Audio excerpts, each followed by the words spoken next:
apologize, but today cannot be open to normal court. For today, this court has been summoned to see justice done. He loudly, yet calmly reported. To his immediate right and left, on one step lower, sat the members of the small council. Stannis Baratheon sat closest to him on the right. To the right of the Master of Laws sat the newly appointed Master of Ships, Lord Jason Mallister. To Eddard's left sat Lord Varys, and to his left, Petyr Baelish. Grand Maester Pycelle stood a further step down, far to the left. My lords, I must admit the most shocking of discoveries. A treason that is on par with the Black Fires and the Defiance at Duskendale. Who? An unknown voice called out from the crowd. He could not tell from whom it had come from, but he noticed others in attendance. The Queen, with her permanent scowl set on her face. Her younger brother, the imp, who simply stood watching with detached eyes. A tall but thin man with wiry black hair stood just to the left of him. Must be the sellsword Bronn. The tension in the room was rising, so he stood, and the quiet mutterings stopped as well. Besides Tyrion and Stannis, none of the other members of the small council knew what had happened either. Though it seemed that Varys did not seem interested. Perhaps he knew, or not, regardless, this court must go on. He steeled himself. Lord Petyr Baelish. He heard gasps from the crowd and the room all turn and look at the man. Lord Stark. Sir Mandon. Bring the traitor forward. He called out. Instead of going into the crowd, normal foremost of the Kingsguard, Sir Mandon turned and marched up the steps. He grabbed the now terrified Baelish and practically fished him out of the chair. As a mother would with a child, Sir Mandon, simply holding on to Littlefinger's arm, pulled him from the dais and marched him to the center of the hall, before the Iron Throne. Lord Petyr Baelish, you have been accused of treason to the Iron Throne, for beggaring the king of his treasury, of stealing from House Lannister, House Stark, House Baratheon, and all other houses which send their taxes to King's Landing. You are accused of stealing from the Iron Bank of Braavos and using the Iron Throne to serve as your shield. How do you plead? Lord Stark, forgive me, but I am a bit confused. He knew the man wished to engage in a battle of words, but true to his Stark blood, he would simply change the game. What charges confuse you? The fact that the throne has found irrefutable proof that you have been stealing from your liege lord, Jon Arryn, that you have been stealing from Tywin Lannister, that you have been stealing from me. Was he outraged? Yes. But his anger was not the loud kind of the South. No, he shouted to rile up the Southerners at court. He learned from his life, that if you convince the crowd, you convince the realm. Do you deny it? Lord Stark, please, if I can only. Do you deny it? Lord Stark. Do you deny it? I deny it. He nodded solemnly. Let the court remember that Petyr Baelish denied any wrongdoing. It seems, Lord Baelish, that you needed a better place to hide your evidence than in the chambers of a whorehouse. He could hear a number of people chuckle to themselves while some others gasped. Such evidence was planted by my enemies, surely. Yet it is done in your own hand. Forgery. He made his tone cold and low. A truth, or a hope. He made sure to smile sinisterly. The shouting of the hall was sucked out, leaving only a quiet room. The Southerners had fully seen the Wolf of the North. Baelish looked around the room, hoping to see someone come to his rescue. Seeing that no one was coming, he looked back up. I demand a trial by combat. The hall descended into mutterings. He held his hand up to signal for quiet. You wish a trial by combat? Baelish nodded. Very well. Who shall be your champion? And Baelish smiled. I call on Sir Jaime Lannister. I am still a member of the small council, and it is within my rights to call on a Kingsguard. He turned his head to the golden-haired knight, standing beside the Queen. Sir Jaime, do you accept serving as the champion for Lord Petyr Baelish? The cocky knight smiled. Lord Hand, it is unusual for the Crown to allow a Kingsguard to serve as a champion against the Crown itself. Worry not, sir. I am of the North, and I do not worry about the customs of the South. Do you accept serving as Baelish's champion? The knight looked to his sister, who merely shrugged. I do, Lord Hand. Good. Sir Jory, have the guards escort all who wish to witness this to the tilt yard, now. That shocked a number of people. Pycelle stepped forward. "My Lord Hand, would it not be appropriate to conduct this matter at a different time?" "Why?" "So as to allow the moon to watch, or tomorrow's sun. Baelish has called for trial by combat, he shall have it." The entire hall emptied as the court was moved outside. He was the last one out with Stannis right next to him. "Lord Stark, who will serve as the crown's champion?" he worriedly asked. He did not blame the man. He knew of Baelish's guilt, but it would be hard-pressed to defeat the Kingslayer. "Just watch, my lord." Quickly enough, the courtyard had been filled. On one end stood Baelish, being guarded by Sir Mandon, while Sir Jaime stood ahead of him a few steps. Ned was the last one to approach. "Lord Stark, who shall serve as the crown's champion?" Sir Jaime questioned. The crowd held their breath as they awaited the answer. "Me," he answered simply. And oh, how did the crowd shout! There were shouts of him to pick someone else. There were shouts congratulating him on his honor. But he simply ignored the crowd. From behind him, he heard his personal guard begin to fetch his armor of old, the armor he had worn during Robert's rebellion. The Kingslayer looked over to the Queen worried, but he actually saw the Queen smile.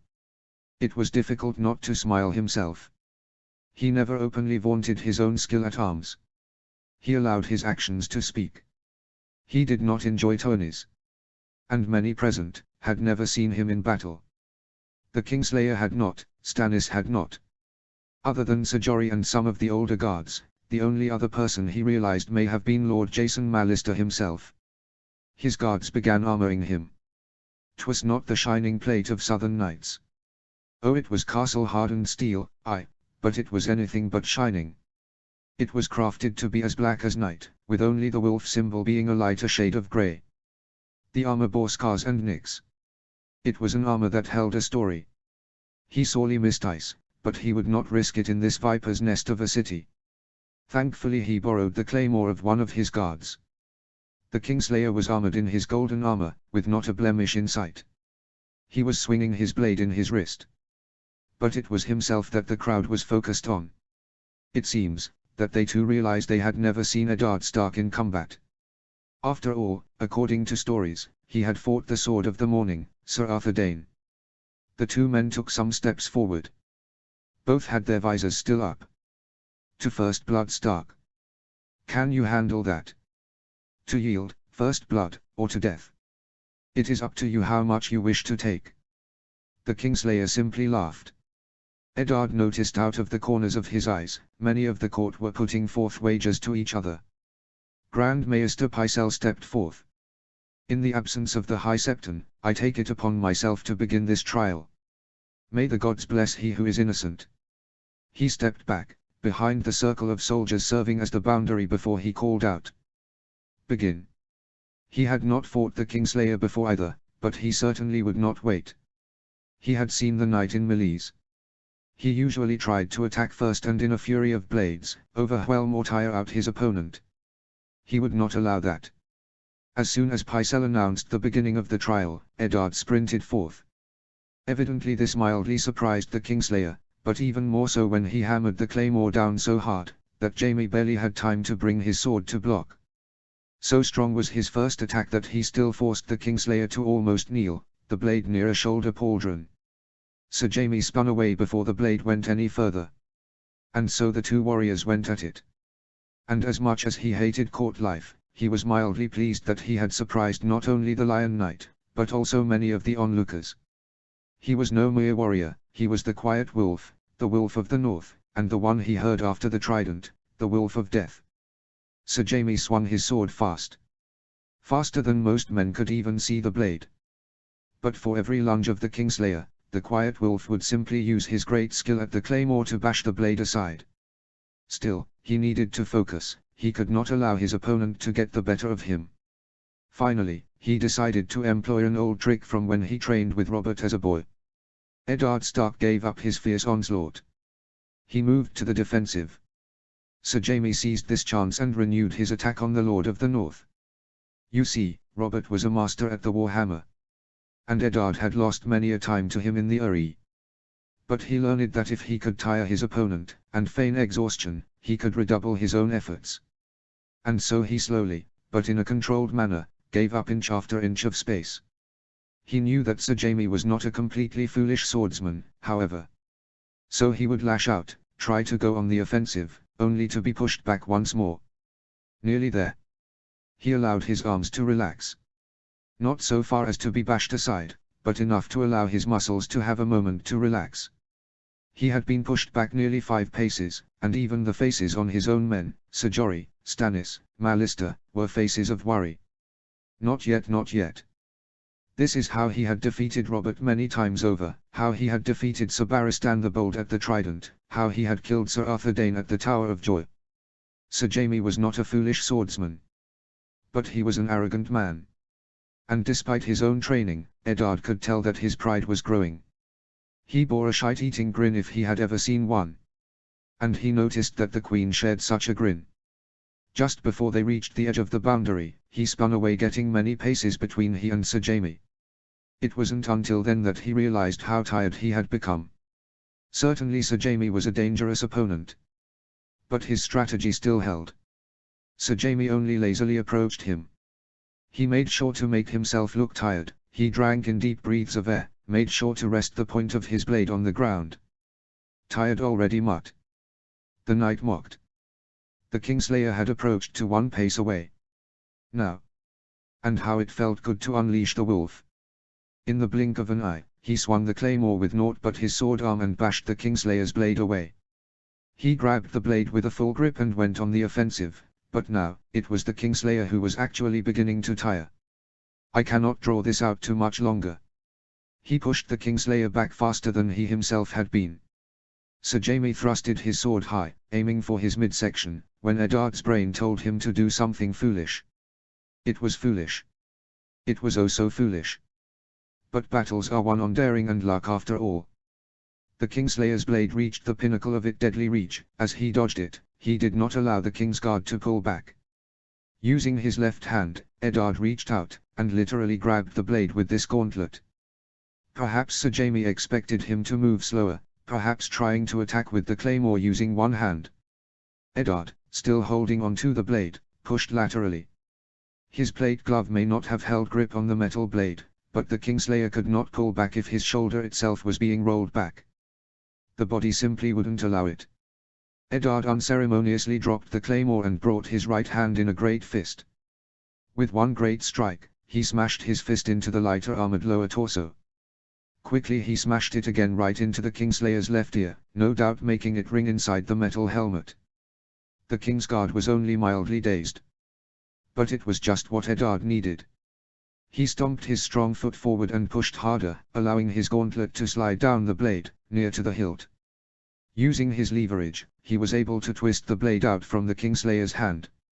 Sticking his foot between the Royal Protector's legs, he pushed further so as to trip him over.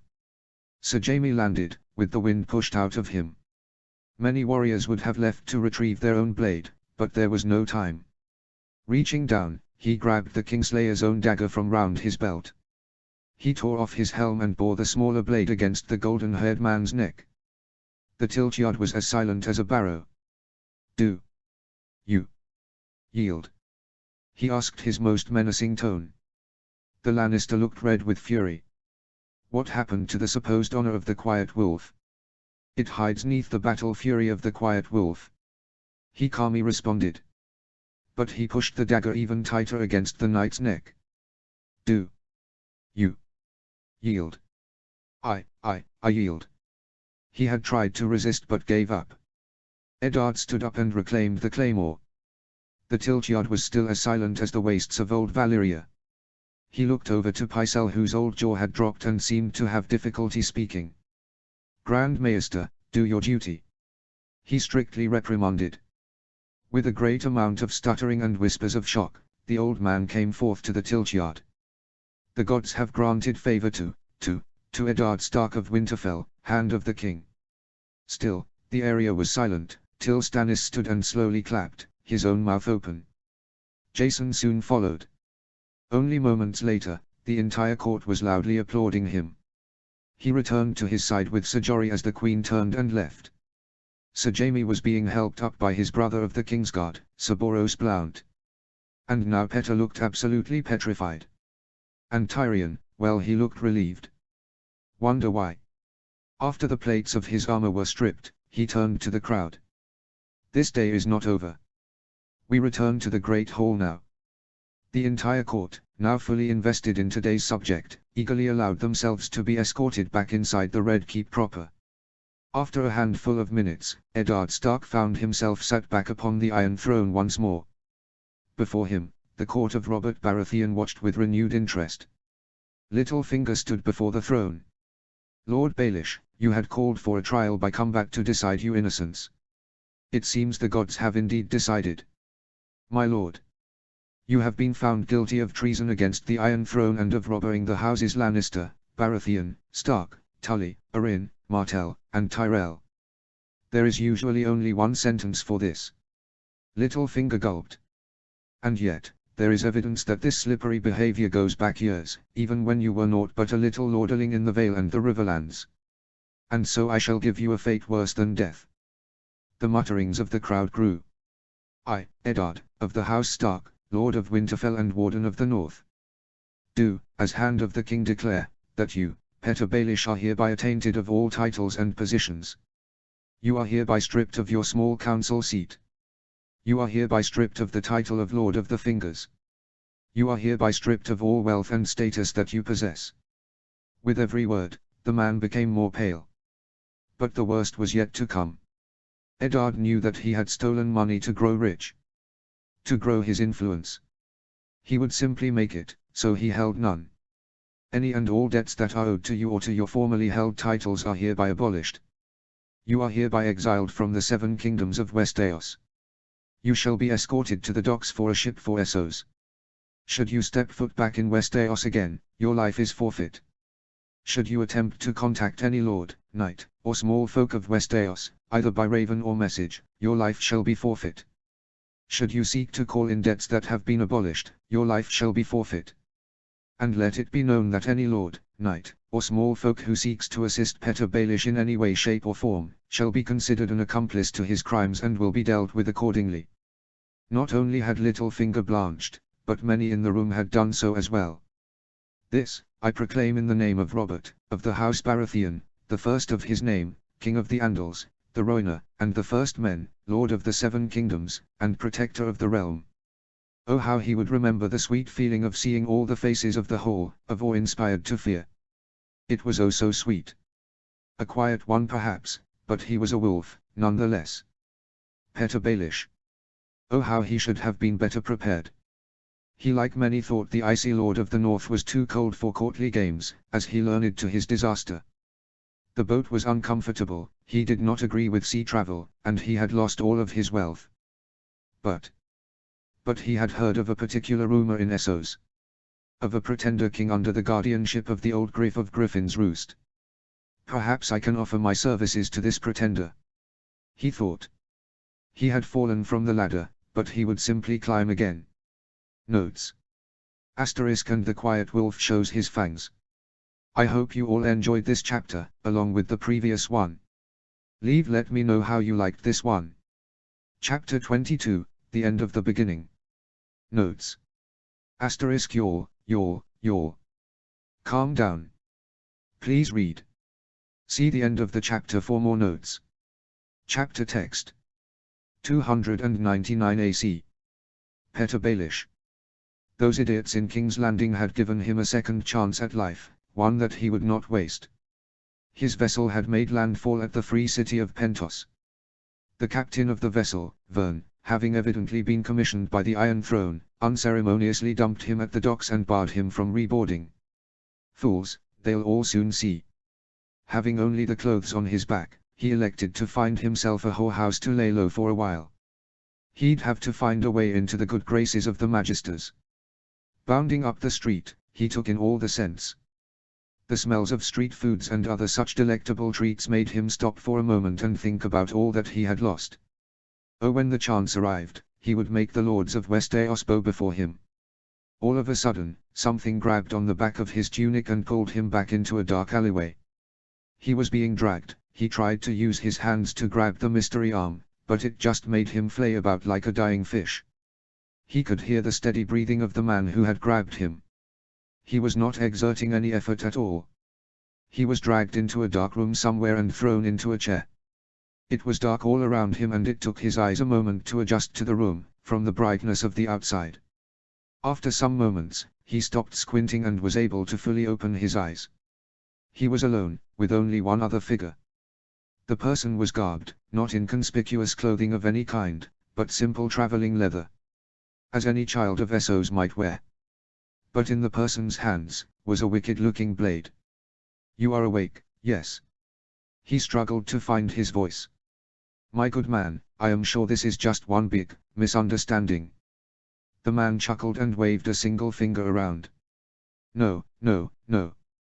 You are the weasel from the Sunset Land, exiled for your crimes, yes?" He gulped. "I am sure, some may see it that way." "Oh, some? Well, definitely more than you think, yes." He was growing annoyed at the manner of the man's speech. "Who are you, why have dragged me here?" He laughed again. "Because my friend, though the Andals may have exiled you for your crimes," at this, the man's grin turned to a creepy sneer. "You have yet to pay for your crimes against other, yes?" Now he was truly confused. But it seemed the man became impatient, as just as he was going to respond, the man stepped forward and grabbed the back of his neck and pulled him forth, while holding the edge of the blade ever so close to his face. And he would never forget the next words. "The Iron Bank sends their regards." And he screamed. Stannis Baratheon. He had smiled that day. Although Pycelle and Varys were slimy, Littlefinger was the man who made him truly uncomfortable. It was good that Lord Stark had stripped him of his titles and lands. He felt that he should have been executed for his crimes. But when he brought this to the attention of Lord Stark, the quiet wolf merely smiled and let out a single chuckle. "Fear not, Stannis," he had said, "Littlefinger did not rob the Iron Throne alone, he will find his due punishment soon enough." He had to admit, he didn't think the wolf had it in him to be so sneaky. Regardless, he had learned why. After the conversation, Eddard had explained to him that he hoped with Littlefinger being punished by most likely the Iron Bank, that the institution would be more open to forgiving the debt that Littlefinger accumulated. He then realized something, and he informed the wolf immediately. Much to the dissatisfaction of Lord Stark, the Iron Bank always gets its due. The hunting down of Littlefinger was naught but a gesture. Sooner or later, the Iron Bank would expect the debt to be paid off by them. Stark was particularly annoyed at this revelation. But no matter, it was time for Lord Arryn. The Falcon had been recovering slowly. He was also in much better spirits. Occasionally, the odd raven from the Eyrie would arrived, co-signed by both his regents, giving a report on the state of affairs of his kingdom, and of his son and heir. Apparently the kingdom was running smoothly under the able administration of Lord Royce. Young Robin Arryn was making marginal improvements as well. His attitude had changed slowly. Through the strict guidance of his aunt, Robin Arryn reportedly began losing the arrogant and spoilt attitude. But it seemed that not all prayers would be answered, for the young Falcon still was subpar at his martial skills. But as the former hand noted, little steps. He found himself for the door of his former boss once more. His squire, Hugh, letting him into the chambers. He found Lord Arryn standing by the window, using of his hands to support himself. The man's muscles were still weak, and he tired easily, but he was making an effort it seemed. Lord Arryn. "Stannis, it's good to see you. What did you need? Is everything all right?" He looked around the room, checking to see if there was anything out of the ordinary. Lord Arryn simply nodded and understanding. "Worry not, Stannis, speak openly. As if I'd ever do that in the Red Keep. But down to the matter at hand. Lord Arryn, I truly believe 'tis time to bring Lord Stark into the fold about the king's great matter." The old Falcon scowled. "Lord Stannis, I think that it would be." "Damn it, man." Stannis growled loudly before speaking in a whisper once more. "Jon.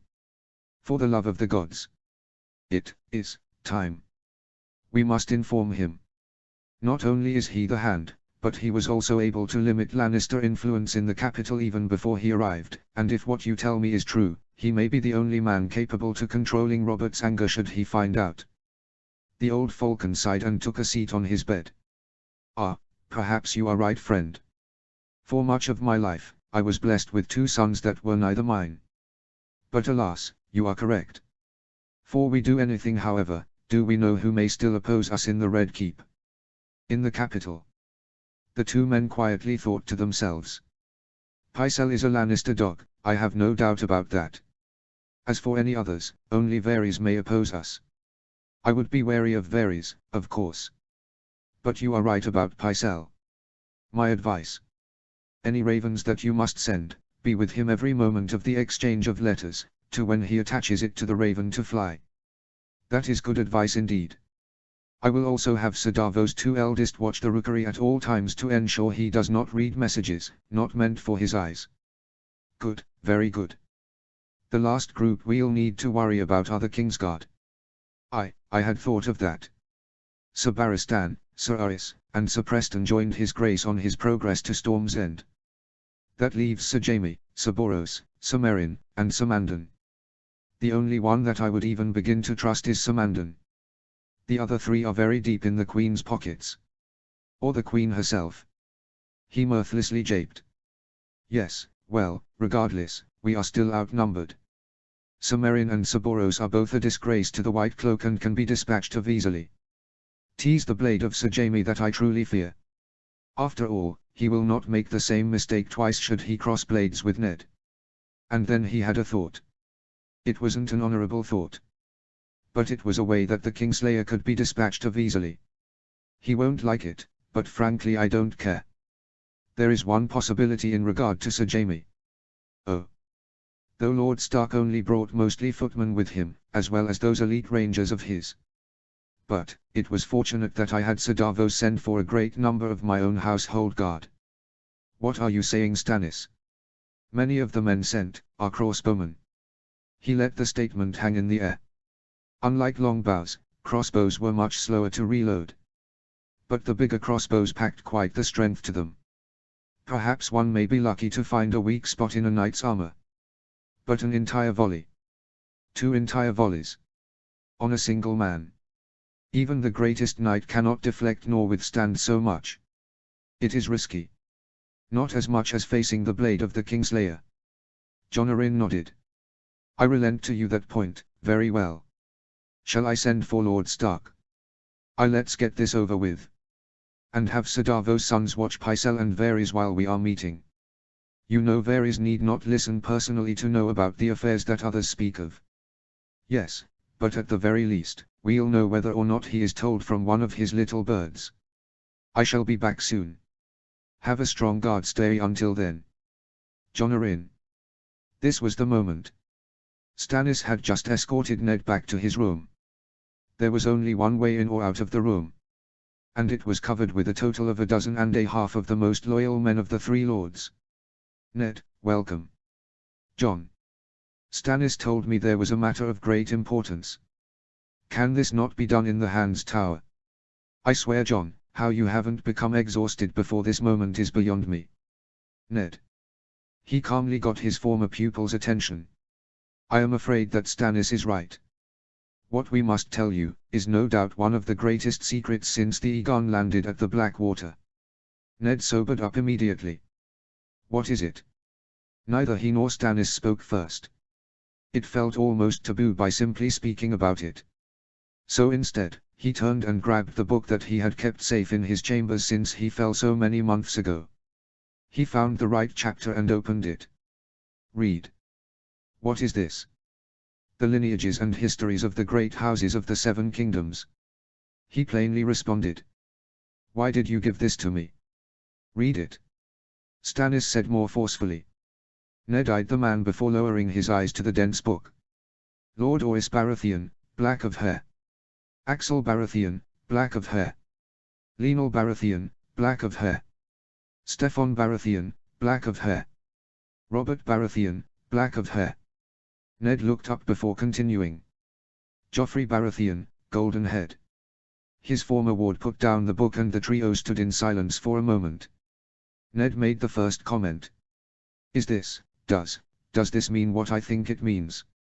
Stannis responded hotly. Joffrey. Myrcella. Tommen. All golden-haired. All green-eyed. I would sooner call your boy Robb my nephew than I would the princes and princess. Are you sure? My own eldest takes after their mother greatly.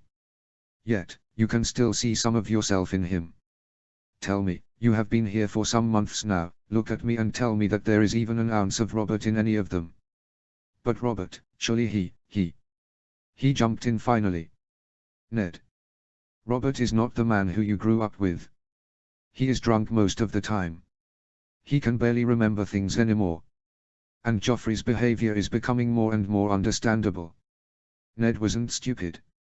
He knew he suspected something when he denied his daughter's hand to the prince. Ned, all three of us know how the taint of incest can affect the mind. We all fought in a war to displace an incest-ridden dynasty. Ned steeled himself. I shall tell Robert when he returns. Therefore, I must warn the Queen. I know Robert shall call for their heads and I cannot see that again. He knew the terrible moment Ned spoke of. But he disagreed heartedly. So did Stannis apparently. You fool. Ned looked at him as if he were an idiot. Foolish fool. The three of us would end up like your father and brother. Bold of you to mention that, Stannis. Ned grew quiet and very angry. Watch your tone, Lord Baratheon. I am still the hand of the king. And a foolish one at that if you think that will solve the situation. Cersei is not a timid woman. She is an idiotic dolt, but a powerful and vindictive one at that. She'll find a way to kill Robert and the three of us. We must grow our own strength. Then Queen, the Kingslayer, and the children must all be arrested then. Then at the very least Lord Lannister should be made aware of this. The man has a right to know why his two eldest are being arrested. He finally took the initiative. I also do not think that is a good move. But it is your wish. Ned. He looked for approval, he nodded. Stannis, prepare you men to seize the Queen, her brother, and the children. Organize the city watch and evaluate the defenses. Ned, send word to your eldest to raise the banners, have him march at full swiftness, if needs to bargain with Lord Frey, so be it. I fear that Tywin Lannister will not soon forget this affront against him, and we'll have an army to use, goddamn it. I shall also send word to the Crown Lands to raise the banners. Stannis spoke. And I shall send word my regents to ready the Knights of the Vale. I'll also send word to Storm's End. Gentlemen, we are at the precipice of a great war. Ready yourselves. And should there be a time when any one of us loses our lives, let it be known that it has been an honor to serve alongside the two of you. The other two men nodded in agreement. Notes. Asterisk, do you really believe that I would allow Baelish off that easily? TBH, I am tired of fanfics killing him outright. We all hear about how ruthless the Iron Bank is, but I have never actually seen their work. I wanted to work off of that angle as well. Trust me, I was not about to have Baelish continue to be a player in this game. Calm down. I actually had the first part of this chapter finished before I even started the previous chapter. The rest of the weight has been trying to write the rest of this chapter. Chapter 23, The Wolf Sharpens Its Claws. Notes.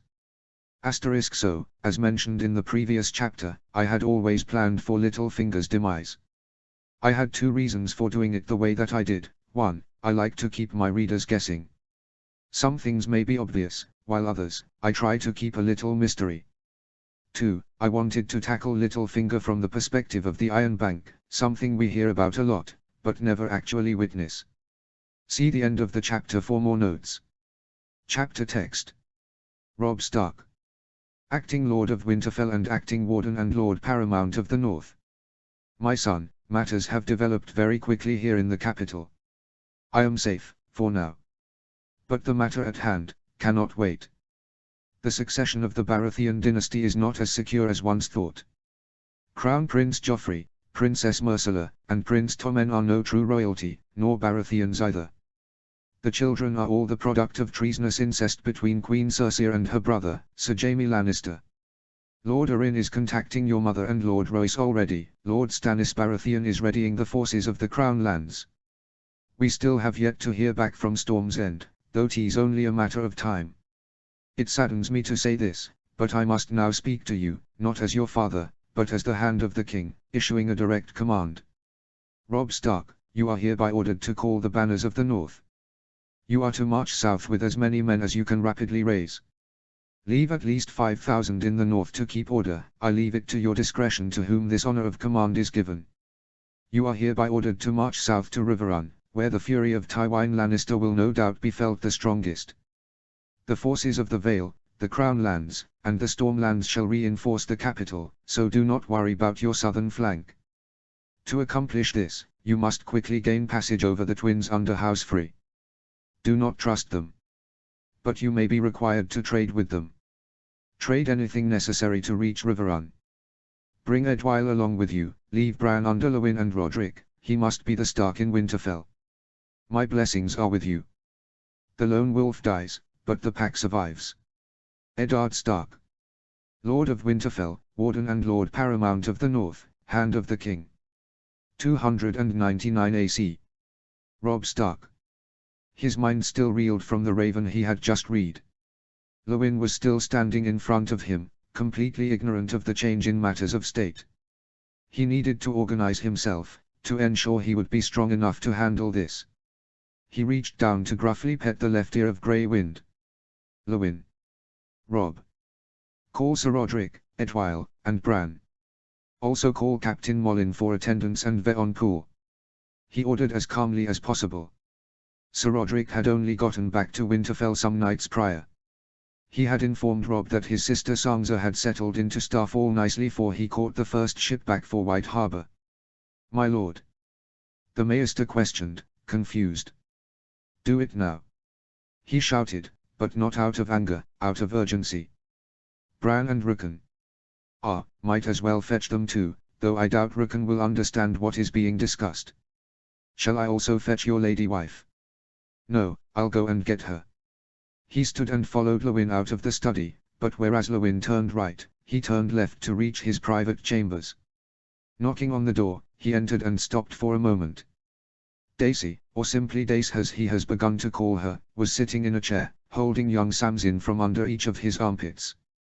Seeing her hold him like that caused him great joy. Dace. He got her attention softly. Robb. She smiled. It filled his heart with love that she could just smile by seeing him. He knew that their love would only grow. Robb. Is something wrong? He must have allowed some emotion through his usual visage. Come my love, bring Samsin. I have called a meeting in my father's solar. He was still getting used to the fact that it was still not yet his own study. Very well. Here, help me pick up one of his toys. He bent down and picked up a small, stuffed animal that was in the shape of a great stag. It had been a nice gesture, though cheap gift from House Hornwood. Most of their gift was sent along with other houses to the reconstruction of Moat Cailin. They two of them and their son walked back to the solar. Inside, Lewyn had already gathered the others. They formed a great semicircle around the desk. Dace put Samsin down on the floor to play with young Rickon. Bran was the youngest in attendance, still paying attention. He rounded the desk and sat behind it. Daisy sat to the left of him, on the side length of the table. Family, friends. I have news to share. What is it? He heard Edwyle mutter softly. He breathed a deep sigh. Life will no longer be the same after this. Father has sent a raven. It appears that the Queen has committed treason by laying with her brother the Kingslayer. None of the 3 children are actually Robert's. The room was quiet for a moment, the news still sinking into some. Edwyle broke first. Is this it? Nay, unfortunately not. Father has ordered me to call the banners. He has deduced that once word reaches Tywin Lannister, the Riverlands shall feel the initial fury of the West's armies. He has ordered that I march down to Riverrun as fast as possible. He reached for a mug of ale, the room still quiet, waiting for him to continue. He turned to the Maester. Lewyn, Veon, join forces and begin writing messages to all the houses of the north, calling the banners. I want every lord here within the month. If they need to press themselves for travel, so be it. Suddenly everyone in the room straightened their backs, listening to his commanding voice. In addition, Bran, you shall remain here to serve as the Stark in Winterfell. Lewyn, Sir Roderick, you will remain here as well, to assist Bran in his rule. Daisy, you will remain here. And he tensed because he knew what was about to come. And then he felt it. A strong punch to his arm. Ouch. Absolutely not, Robb Stark. I will go with you. Daisy. You are the mother of our child. If something were to happen to me, he cannot be parentless. I am not some housewife, Robb Stark. I am a shield maiden of the North. Before he could respond, she huffed and stormed out of the room. Apologies, I will speak with her later. In the meantime, we must ready ourselves. Edwyle, you will come with me south. Father has ordered us to cross the Twins as soon as possible. If we must exchange with Lord Walder, so be it. Edwyle, his arms crossed and leaning against the wall, simply nodded in understanding. Robb turned to Bran. Bran, do you understand why we do this? Ever since he had awoken, Bran had become more solemn. He thought more and listened before he spoke. Robb. He said in his soft and light voice. Good. You'll have Lewyn and Roderick to assist you, and my wife, hopefully. Until then he turned his attention back to the rest of the room. Lewyn, Bran, you are excused, take Rickon as well. Sir Roderick, Edwyle, Horlis, stay. We have much to discuss in terms of preparation. The room emptied except for himself, his brother, and the two highest-ranking warriors in Winterfell at the moment. Let us organize our forces now. Father commanded that I raise as many men as possible before setting off. However, he has also ordered that at least 5,000 remain in the north to keep order and reinforce if needed. Give me your thoughts, which troops stay and go? Who would command the reserve? Sir Roderick bent over and put his hands on the table.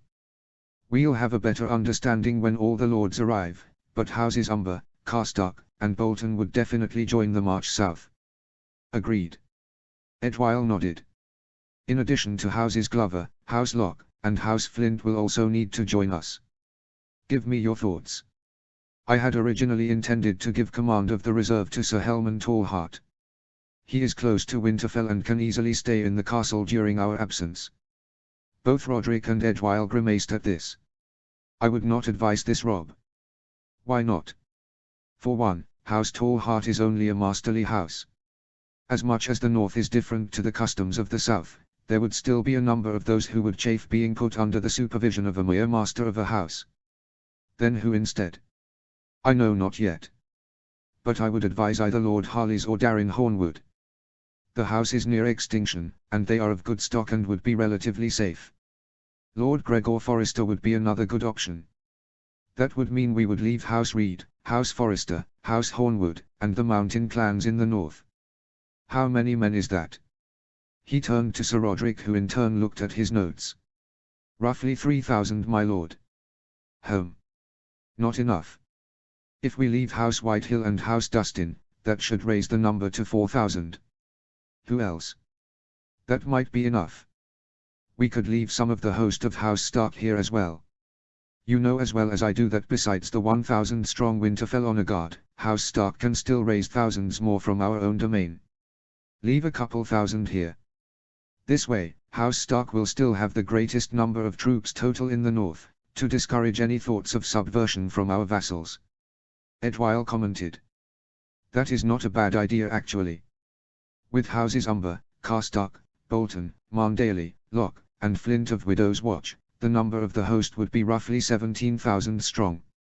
Let us leave about 2,000 more of our own host here, thereby we would still bring 5,000 troops with us. Adding this to the Lord's host, the entire army will number 22,000 strong. And this is just the footmen. We can keep the cavalry of House Karstark and Bolton in the north to give them peace of mind. House Ryswell, contributing no footmen, will send their entire host of cavalry with us. Alongside of the horse of House Marndale and Sewin, we'll have 4,000 horses. Edwyle cut in. Thereby bringing the total number to 26,000 soldiers. 4,000 being horse. Hollis Mollen spoke for the first time. What about the horse of House Stark's personal host? We'll keep them here. House Karstark and Bolton can be, well, both can be ambitious. And while I do not assume anything, we must not allow their strong cavalry forces to be unchallenged. All 3,000 horse of House Stark shall remain in the north, along with some of the footmen as discussed. Should we have House Dustin join us in the south? Orphan Dustin is currently on his way to Winterfell. I hope he and Bran can be fast friends. Edwyle asked. Yes, I am still suspicious of Lady Barbary. Very well. They can keep their footmen, but I will have her send her horse to ride south with us as well. Very well. That still leaves two decisions. 1. Who to give command in the north, and who to give command of the van to. I assume you and I will lead the main column. Edwyle spoke. Aye, you and I shall. The mountain clans, for all their bravery and skill, will not be given command. They do not hold a high regard for organized battle. House Hornwood or House Forrester shall be given the command. House Reed would be one option, but I want their full attention on the neck, protecting it. Sir Roderick cut in. Lord Gregor Forrester is a good man, and true. But he was always better at battle. Oh, I'd take him in a heartbeat. But I think, Lord Robb, that you know this command of the reserve will take more than just fighting skill. Lord Harley's Hornwood is quite good at logistics. I would advise he be given the command. Robb looked around the table. Sir Roderick was looking at him. Hollis seemed out of his element, and Edwyle merely shrugged. Very well. Once the lords assemble, I'll announce that Lord Harley's Hornwood will be appointed as Marshal of the North. Marshal? Edwyle asked. Aye, brother, you are not the only one who reads our history. The kings of old, much like the small council, held their own council once. The Marshal of the North was once given the authority of the kingdom in the absence of the king. I felt it necessary to give some title to him. As for the van, I am of a mind to appoint Lord Glover. Though we march to war, we must still yet cross the Twins, and I do not want the wrong message sent should a man like the great Jon or Roose Bolton be given command. We need to speak with them, not conquer them. Edwyle nodded approvingly, but Sir Roderick held a confused face. What troubles you, sir? I apologize, Robb, but I have difficulty understanding the lines of command while you are away. Ultimately, as the oldest capable Stark in Winterfell, Bran will have the final voice on all matters. Lewyn will assist him, as will you. You will have command of the Stark troops that will remain here. Lord Hornwood will have command of the reserve but will ultimately answer to Bran. While I understand it is confusing, think of it this way: in a pure military sense, you would be answering to Lord Hornwood, but as you would also be one of the two protectors of Bran, you would have quite the voice and authority. If you two disagree on a military matter, you only have to convince Bran of it, and he will ensure your authority. Sir Roderick nodded, but he still seemed a little confused. And what of me, my lord? Hollis asked. You will remain here. Sir Roderick will have command of the Stark host, you will have personal command over the remaining honor guard. Much of the Stark host will be used to defend the north, but your one and only role will be to defend my family. Consider you and your men separate from the troops. Very well, my lord. Edwyle Stark. Gods, it had been a tiring month. With the orders from father, Robb had spent the entire time in meetings with him and others, organizing the army and finalizing matters as well. Robb had spoken to his wife. The exact words was unknown to him, but eventually Robb had managed to convince Daisy to remain. Apparently he had to relent some authority to her though. Instead of Lewyn or Roderick, Daisy would be Bran's sole protector, the other two would still serve as close advisors. But now, that was a memory of a fortnight ago. Now was a different time. Before the walls of Winterfell was a sea of men and tents. Fires dotted the landscape to keep warm in the cold winds of the north. Most of the lords had already arrived, the last ones yet to were Lady Mage, his brother's good mother, and Lord Great Jon Umber. Both Bear Island and Last Hearth were far to the north and required a great time to travel. Robb had elected, much to the displeasure of some lords, to delay the first meeting until the last two lords had arrived. It shouldn't be too long regardless, both parties are expected to arrive within the day. Until then, he decided to check in with some of his warriors. Ever since he had been appointed the acting master-at-arms for Winterfell, he had something of a following. He was an excellent warrior and he taught many of the younger men who had joined. Even Arya too.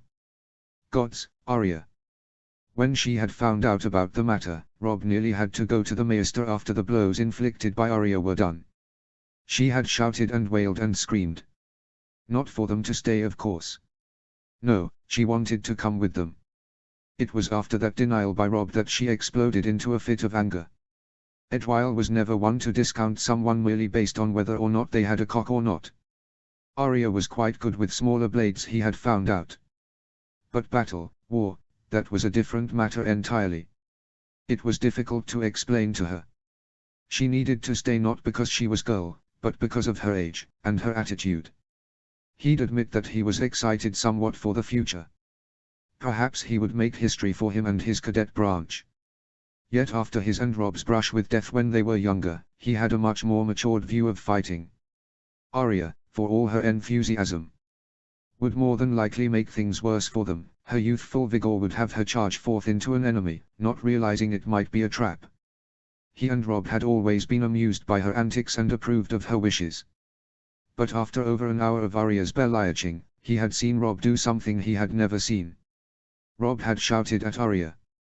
Truly, he raised his voice and hardened his eyes, and loomed over their sister. It was only for a moment, and he only shouted her name, but Robb had evidently seen the last of his patience. He and Robb had always tried to make excuses for her. Much as father had done, to protect her brothers, but it had been time for her to mature. Just because she had the wolf's blood, did not mean she had free rein over all her decisions. Robb had offered no excuse, no differing way of thinking about her circumstances.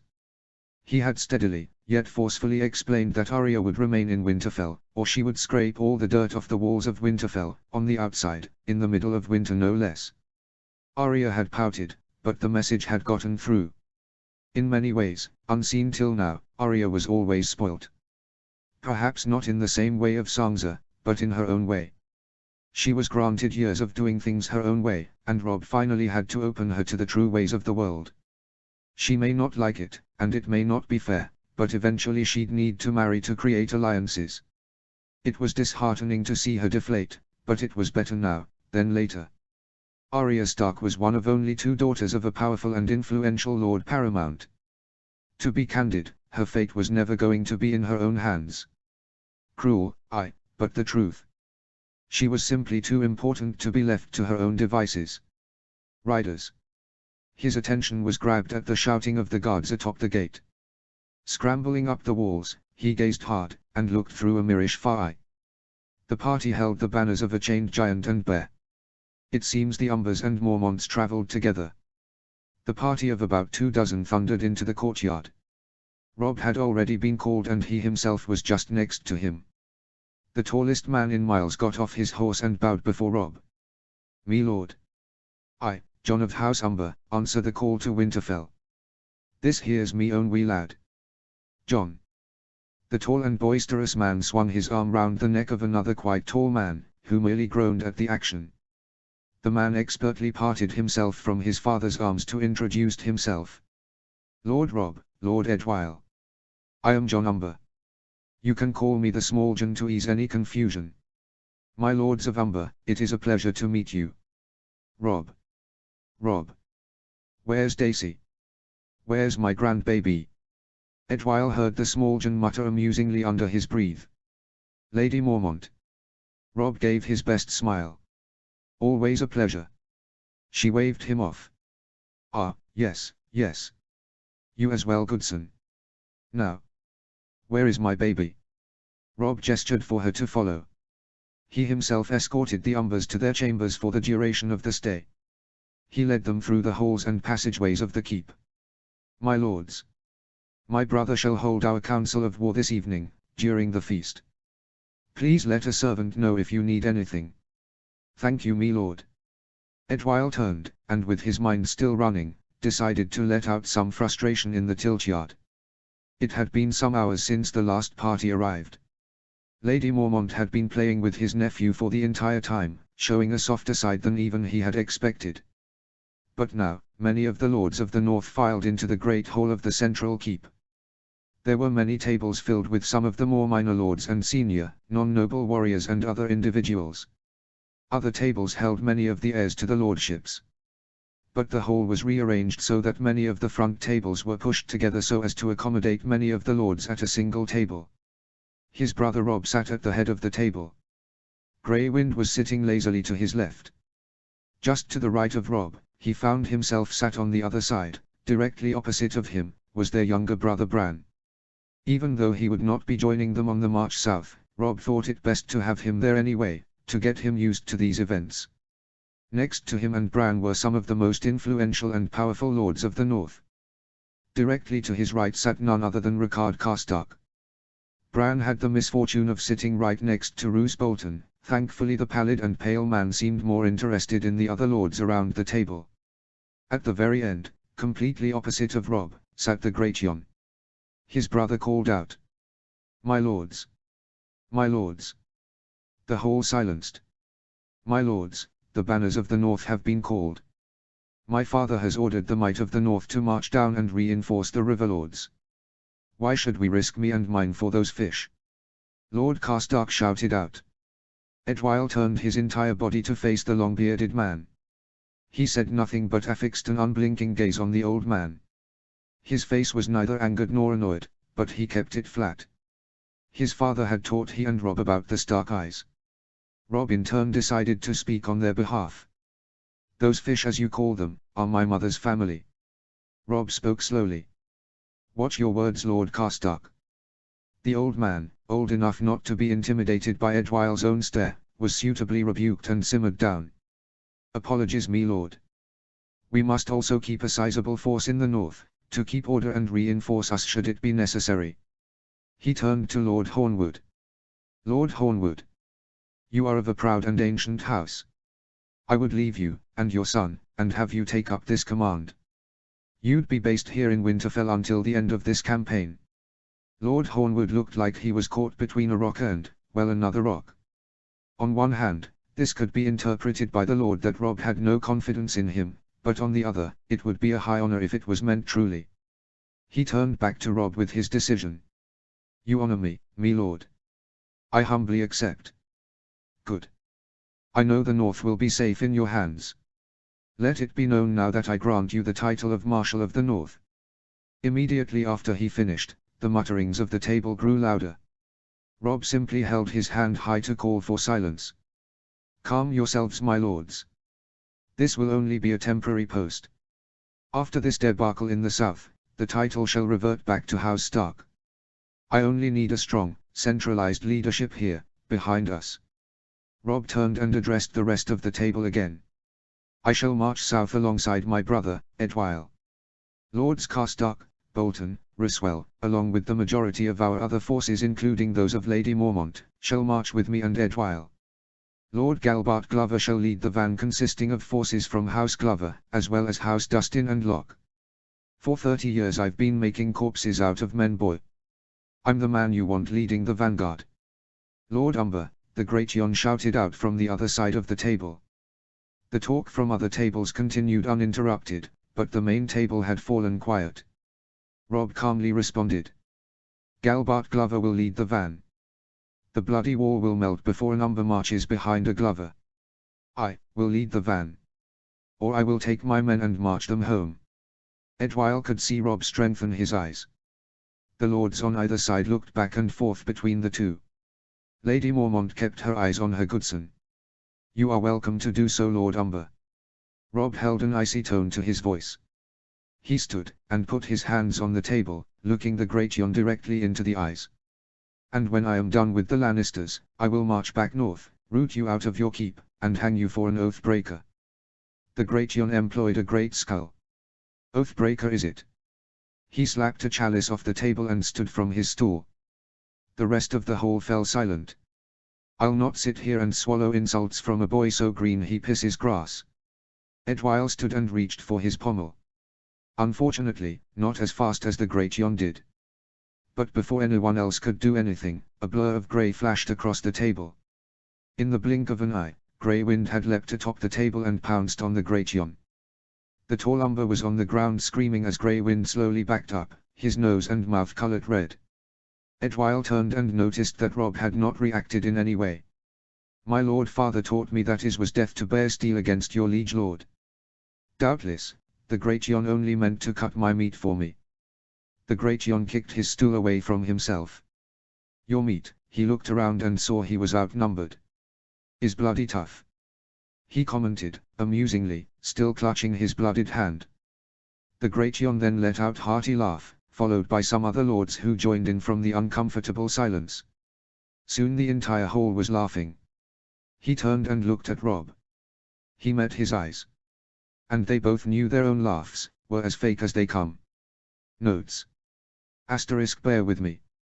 I know this may feel a little too slow, but I guarantee that within a few more chapters, 2 to 3, at the most, we will get into the motion of the ocean. Chapter 24, Writings and History 2. Notes. Apologies, I moved back to school after we had a week break. My school has weird academic terms, and between moving and classes, I haven't had much time to write. I had already written this, so even though it seems like a break from the main plot, I wanted to give you this as a continuation of the first set. As for Jon and Catelyn. Catelyn and Brynden would be unacceptable to the Vale. Brynden alone would be unacceptable to the Vale. Jon and Brynden could work, but Brynden is further from Robin than Catelyn is, in terms of family connection. Catelyn is Robin's aunt, as I am sure you are aware. I digress, whereas Brynden is Robin's great-uncle.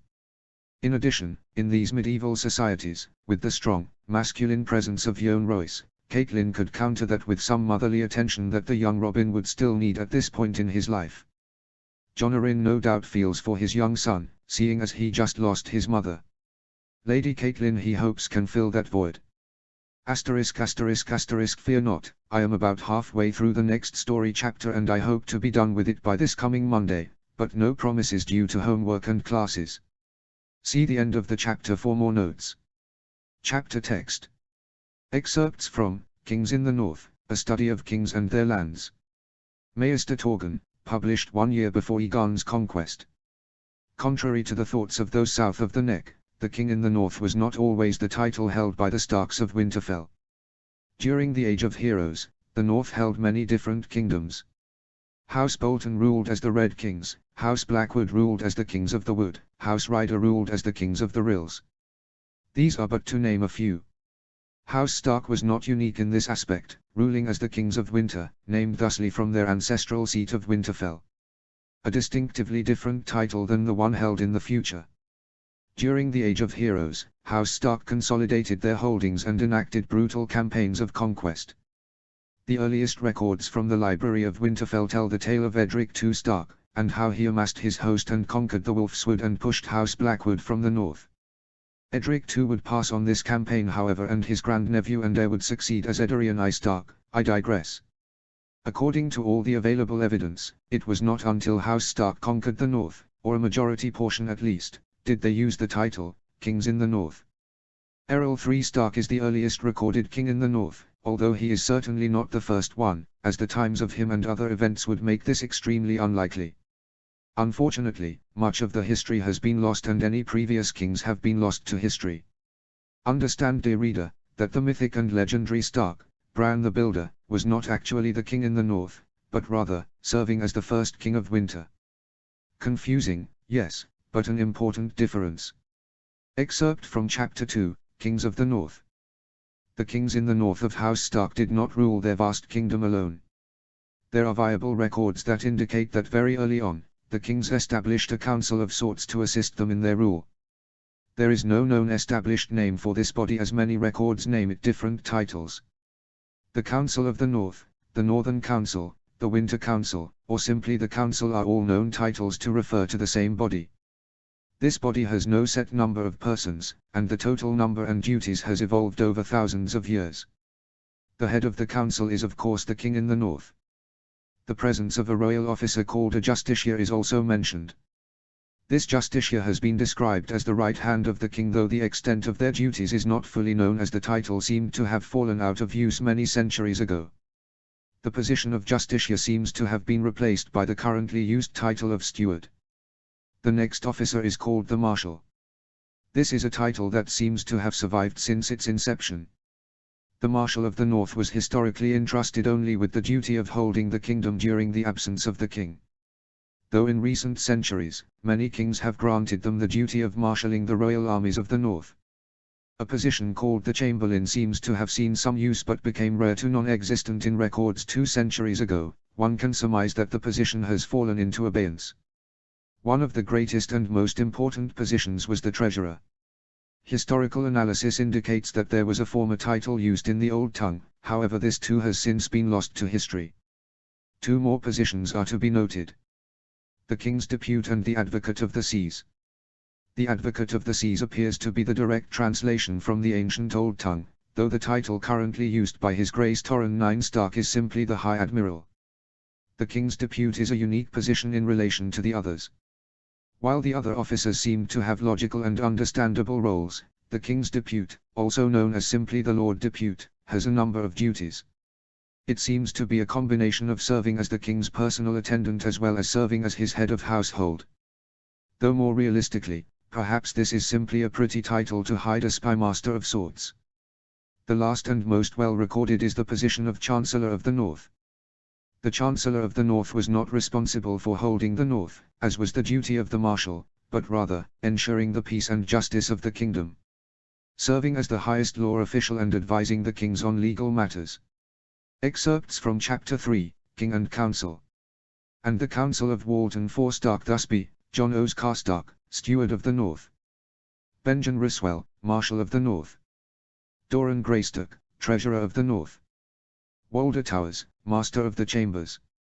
Darren Mormont, High Admiral of the North. Jocelyn Stark, King's Depute. Hannah Hornwood, Chancellor of the North. And the Council of Brandon 19 Stark Thusby, John Oscar Stark, Steward of the North. Carl Umber, Marshal of the North. Brandon Poole, Treasurer of the North. Artilda Rick F. T, Mast Tilda of the Chame Tilda. Unknown. Gardrick Mandaley, High Admiral of the North. Ryam Frost, King's Depute. Royce Bolton, Chancellor of the North. And the Council of Torren 9 Stark Thusby, John Mormont, Steward of the North. Donald Flint, Marshal of the North. Jorah Dustin, Treasurer of the North. Marfride Mandaley, High Admiral of the North. Brandon Snow, King's Depute. Harmon Umber, Chancellor of the North. Excerpts from Chapter 6, Known and Current Councils. The Steward of the North originally evolved from the previous post of Justiciar. Initially, the steward held great power and was the second most powerful person in the kingdom. In recent centuries however, it seems to be more of a sinecure position of high honor. Since Cregan 14, grandfather to Walton 4, the steward was only granted the extent of their authority on the specific decrees of the king. As in, unlike the other posts, when a new steward is appointed, their duties only extend so far as they are given. As such, it is oft recently given to those who the king wishes to hear advice from but does not wish them to hold any responsibilities. Sometimes, though by no means the convention, the position of steward is gifted to a family member of the king's wife. Excerpts from Chapter 7, Steward of the North.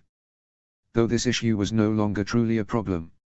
As for the rest of the king's council, one of his most powerful officers was the Marshal.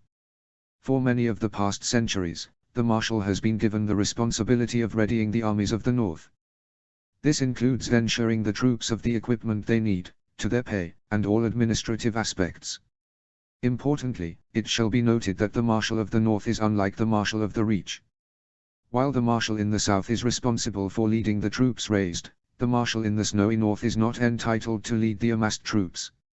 It is still the custom that the king in the North, or another member of the royal family, lead any army. As such, though the Marshal raises the armies, and supplies them, they do not inherently command them. For the first 1,000 years or so, there is no evidence that supports that the Marshal held the kingdom in the absence of the king. Instead, it isn't until the reign of Richard the Pious where we find undeniable evidence that the Marshal was given command of the North. This isn't to say they weren't before, it simply is not recorded. Excerpt from Chapter 8, Marshal of the North. The position of High Admiral, sometimes referred to Lord High Admiral, Lord Admiral, or simply Admiral, held unique beginnings. Since the coming of the Andals, only the North has continued to worship the old gods. And the senior naval commander of the North is intertwined with the gods themselves. According to the Journal of King William VIII Stark, the original name of the title was called Advocate of the Seas. Unfortunately, the same journal does not actually list the Old Tongue name itself. Regardless, because of this unique name, many maesters have debated the importance of the position. Before Brandon the Burner, the North held a vast and impressive war fleet. Perhaps this is because the officer was supposedly the agent between the king and the gods of the water. Truly, the reason is unknown to this day. While the official title is still the Advocate of the Seas, and every holder is written down in the North's government books, today, it is colloquially referred to as simply the High Admiral. Long has the South made assumptions about the Northern Navy that simply are not true. One of the biggest mistakes is the assumption that the North has two admirals, one for the Western Fleet based in Flint's Finger, though a significant detachment calls Bear Island home, and another for the Eastern Fleet, located entirely at the dockyards of White Harbor. This would make logical sense, however each of the fleets is commanded by Lord Captain, both of whom report to the High Admiral. Excerpt from Chapter 10, High Admiral of the North. The Chancellor of the North is perhaps one of the more overlooked, yet more important figures of the Northern Council. Though the authority to grant lordships, issue bills of attainder, and pass judgments on major issues are vested singularly with the King in the North, the Chancellor is responsible for giving sound advice to the King on all possible ramifications. Additionally, it is the duty of the Chancellor to lead a small army of scribes that works to transcribe every decree that is issued, and have these copies sent to every castle and village. In wartime, the Marshal can be considered the most important council member, yet in peacetime, I would argue that it is the Chancellor that is the most powerful. More often than not they are sent as the King's personal representative to settle disputes, and importantly, if the King is absent from the kingdom, and it is not wartime, the Chancellor granted the command of the North, not the Marshal. Much like the position of the King's depute, the Chancellor is more often than not given to a member of House Stark or an extremely loyal and able lord. Excerpt from Chapter 12, Chancellor of the North. House Stark has produced some of the greatest monarchs of Westeros. Some of these are the mythic Bran the Builder and his son and successor, Brandon Stark.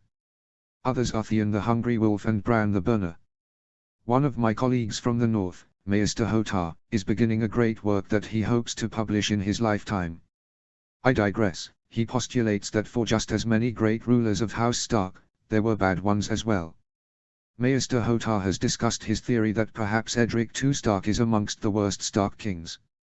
I personally disagree with such a harsh sentence, though Edric II was quite terrible. What I, my dear reader, think, is that the worst kings were those who were unable to continue the stable regime during and after their reign. This has caused some disagreements with other brothers at the Citadel, but I would argue this. Is it not an inherent duty of a monarch to not only rule justly and ably, but also to ensure their work is carried out after their time has come? For my perfect example, I give to you one of the lesser-known kings in the North, Roderick X. Stark. Roderick X was the fourth son and immediate successor of Rickard XXV. Roderick I only sired one child, a girl, Princess Rhea. Princess Rhea would marry a Stark cousin and sire a boy, Prince Haemar, an unusual name for a scion of House Stark. However, during most of the history of the Kingdom of the North, they followed an absolute male primogeniture. For all this, women are in fact looked upon more favorably in the North than most other places, with them being able to even become the lady regnant of their house, but as for the king in the North, it was always a male. As such, Roderick XXV was his nephew from his younger brother John, Prince Cregaard. Roderick X had appointed Prince Haemar as the king's depute and appointed Prince Cregaard as his steward. But before his death, Roderick X met with his daughter many times. And this is where the conflict known as the Cry of the Wolves begins. After Roderick X's death, Prince Cregaard moved very quickly and had himself crowned as the new king in the North, but he was very unpopular. Prince Haemar and his mother Princess Rhea won the support of the Mormonts, the Dustins, the Ryswells, and the Flints. Cregaard VI, now known as Cregaard the Short-Lived, was able to gain the support of the Karstarks, the Marndalis, and the Umbers. The war would go on for only a year or so. However, after Cregaard VI fell in battle, the Lord Bolton, who we only know as today as the Bloody Bolton, assassinated Princess Rhea and Haemar I, known as Haemar the Only. The Bolton was executed, but the kingdom faced a crisis. The last heir, male or female, left of the main Stark line, was Cregarde's newly sired son, John. The survivors of both sides agreed to a peace and to establish a regency for the young John who would succeed as John the Good. His regnal number has been lost, though through some historiography, I am able to unilaterally say he is either John 9, x. 11. Such a crisis almost left the North to face an interregnum which would have undoubtedly spilt a great deal of northern blood. Had only Roderick X been more decisive in his decision to name an heir, such a disaster may have not occurred. In the end, his official heir's line, Cregarde, would still carry on to this day. Excerpts from Chapter 19, The Council and Crisis. Chapter 25, The Wolves Cross the Water. Notes. So, why keep the Stark cavalry in the north? I have important reasons. 1. Robb already has enough cavalry with him. During these times when hosts were raised, a kingdom did not take all of them with them, it was too expensive. Robb already has a good amount of horse and he doesn't need to currently waste more coin of having more of them with him. 2. Robb is not an idiot. Even in the books he is a brilliant battlefield tactician. The south is not the only threat to the north. Between both the wall and the threat of a possible Greyjoy attack, he doesn't have Theon to give him false hope, he needs to keep a force north. Footmen are okay, but they are really only useful at defense of castles. If the north needs to send forces to the western coasts, or send an expedition to the wall, they need a force that can rapidly deploy, not an infantry column that takes weeks to travel. 3. Finally, he understands that most lords keep part of their own host home, it is not unusual. Therefore, to keep the supremacy of House Stark strong, he must keep his own forces at home. These were my reasons. See the end of the chapter for more notes. Chapter text. 299 AC. Robb Stark. Lord Robb, Lord Free bids you welcome to the Riverlands. Sir Stephen Free called down from the ramparts outside the walls of the Twins, his head barely visible through the crenellations of the walls. He was skinny so far as he could tell, and had a long, pointed nose. Please give your father my thanks, sir. He called back. Now, Sir Stephen, I have come to request passage over the Twins. Your liege lord's castle is threatened and must be protected. Sir Stephen frowned in response, though it seemed to be directed inward. That isn't a good sign. I've heard of Walder Free of course, but I expected most stories to be over-exaggerated. I will pass on your wishes, my lord, though, he will expect his toll. Stephen remarked solemnly before unceremoniously turning and disappearing behind the walls of the Twins. He let out a sigh and returned with his small party back to the main camp of his army. Before him waited his brother and Lords Umber and Glover. What did they wish? The Great Jon muttered. Nothing yet. Sir Stephen met me at the walls. They will send a rider when they wish to parley. We've 5 times their numbers. Let's just take the damned bridge and be done with it. The small Jon advised. Shut your mouth, whelp. Ave, I taught you naught. A siege like that could extend for months and we don't have that kind of time. The older Umber scolded his son. Very well. Who will we send once they send the riders? Lord Glover interceded. I shall go myself. Robb was surprised at the sudden outcry. You cannot do that, me lord.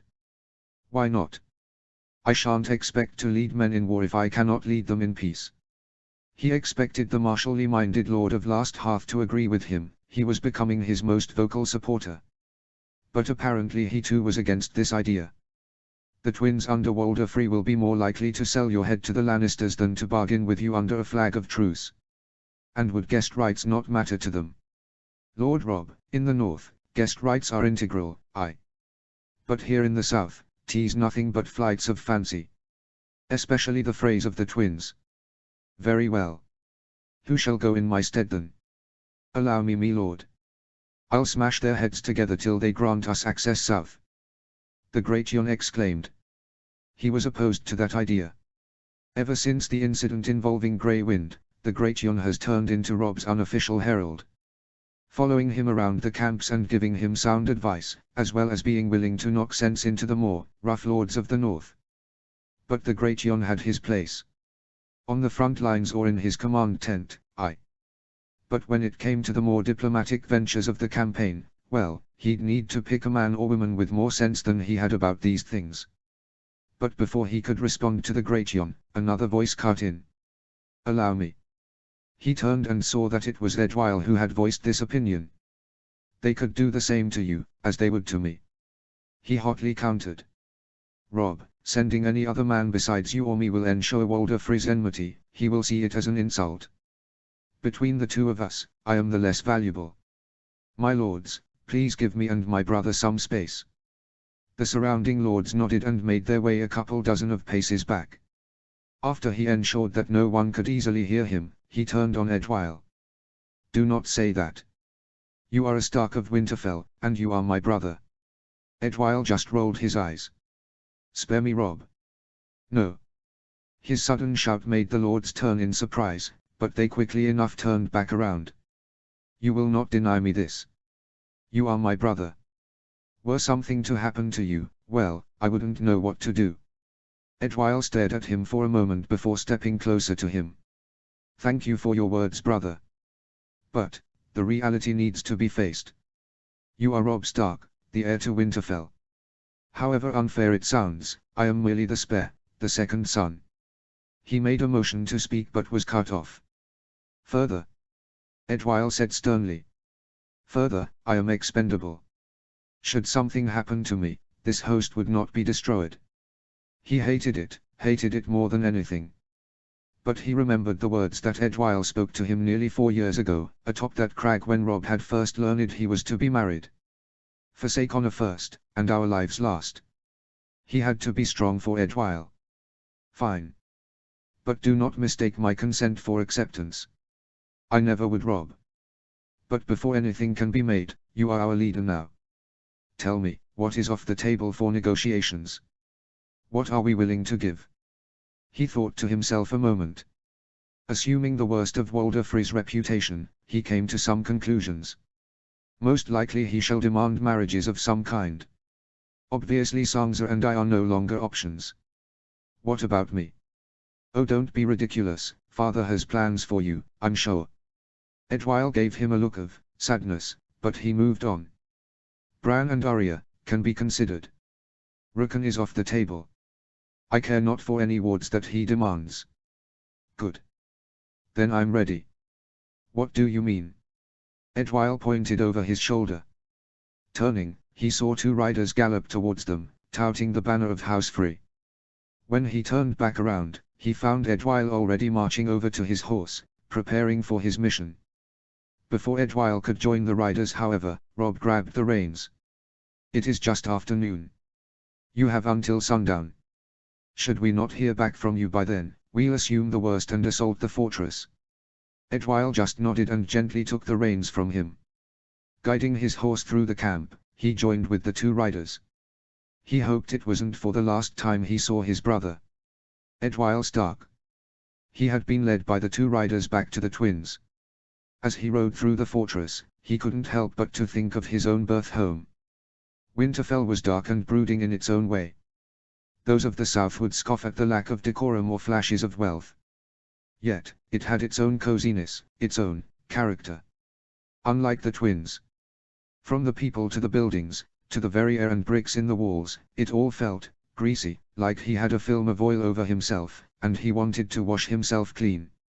From the stables, he had been led through some passages until he was brought before the north side's great hall. It was lesser than the south towers, but it was acceptable. Walder Frey was a weasel-like man. His long, natural neck was quite the eyesore. It seemed like the Lord of the Crossing saw fit to include his nest of rodents in the audience. The closest man to him was his heir, Sir Stevron, though even he sat far away. Approaching the throne, Edwile bowed from the neck. "My lord. What do you want?" the man unceremoniously asked. "It is a pleasure to be welcomed to these storied halls." "Oh, spare me. Your brother is too proud to come before me himself." "What am I supposed to do with you?" A new voice popped up. "Father, you forget yourself." "Lord Edwile is here," Sir Stevron interrupted. "Who asked you?" "You're not Lord Frey yet, not until I die." "Do I look dead to you?" "Father, please." I need lessons in courtesy from you, bastard. Your mother would still be a milkmaid if I hadn't squirted you into her belly. Etwile internally cringed at the thought. This was not a pleasant man. Lord Free looked around then nodded to himself. All right, you come forward. Etwile walked another step forward. Lord Free sarcastically bowed from his neck. Welcome to my hall. He turned back and looked at the rest of his family. Now that I have observed my courtesies, perhaps my sons will do me the honor of shutting their mouths. Etwile sighed politely. Is there somewhere we can talk? We are talking right now. Etwile continued to stare at the man before he let out his own sigh. Fine. Out. All of you. They waited until the entire Free party had left the chambers. As soon as the last door was shut, Lord Free stood and walked over to a fireplace.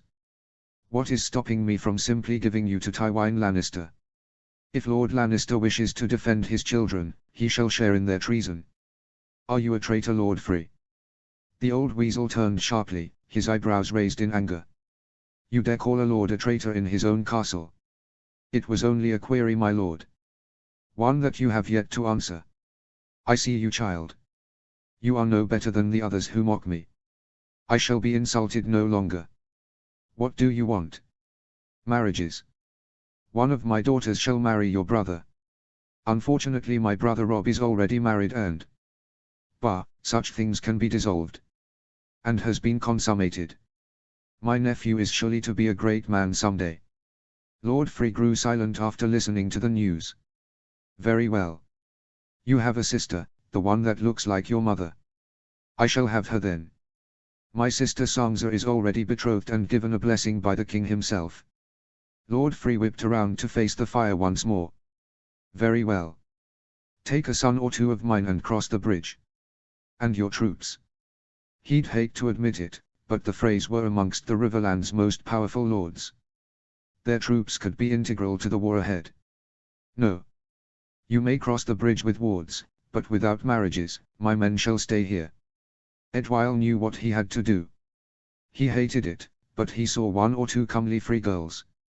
He had once told his brother long ago, he'd marry out of duty to the north, for the kingdom. If this is what it takes. So be it. My lord, perhaps I may be willing to take the hand of one of your daughters. Lord Free turned and looked at him. You are a second son, with nothing to inherit. Oh, quite the contrary. I have been gifted the castle of Moat Cailin as my future seat. In addition, 'twas me whom my brother sent to you, not another lord. He let the implication hang in the air. He was his brother's closest advisor. Perhaps he wouldn't inherit Winterfell, but he'd be a powerful noble in his own right. Oh, I see. Lord Free muttered greedily. Very well. Go, go boy. Tell you brother I have agreed to your terms. Very good, my lord. He was escorted from the castle by the same two riders. He had travelled safely through his brother's camp. Soon, he was before the command tent once more. Robb was leaning over the table while Lords Umber, Carstark, Bolton, Glover and other lords surrounded the table on the other sides. It wasn't until he got close that Robb, and the other lords in turn, looked up. He could see Robb let out a sigh. Brother, it is good to see you safe. We were just discussing possible siege plans. He smiled politely. My thanks, Robb. The tent was silent for a moment before Robb raised his arm. Well. What is your report? Successful. Lord Free has given us his blessing to cross the bridge. In return, we are to take a minimum of 2 of his boys as wards and squires. Though I suggest more to stay on his good side. He could tell that the lords were relieved at the report. Even the stone-faced Roose Bolton seemed to decompress a little. My lords, he looked around. Would you give me and my brothers a moment? They looked amongst each other before the great Jon nodded. All right, Yard the lad. Go, all of ya. Etwile nodded his thanks. Robb waited until the tent was empty before he approached him closer. What is it? I am afraid that, well, the Freys will not send their own troops. Robb hit his palm with his fist. Those rats. Robb. I was able to barter for their soldiers too. He stated apprehensively. Rob gave a smile before it soon soured. What did you give them? Me. What? He drew himself up, fixing his posture. I have pledged to marry a free girl to secure the alliance. No. Absolutely not. I know that father had plans for. Rob. Must I educate you every time you lose your head? Don't. Don't you dare. Can I not be upset over my family? If I can live with it, you certainly can. He turned and waved all around. Look around you, Rob. By the gods, just open your eyes. He begged. We are at war.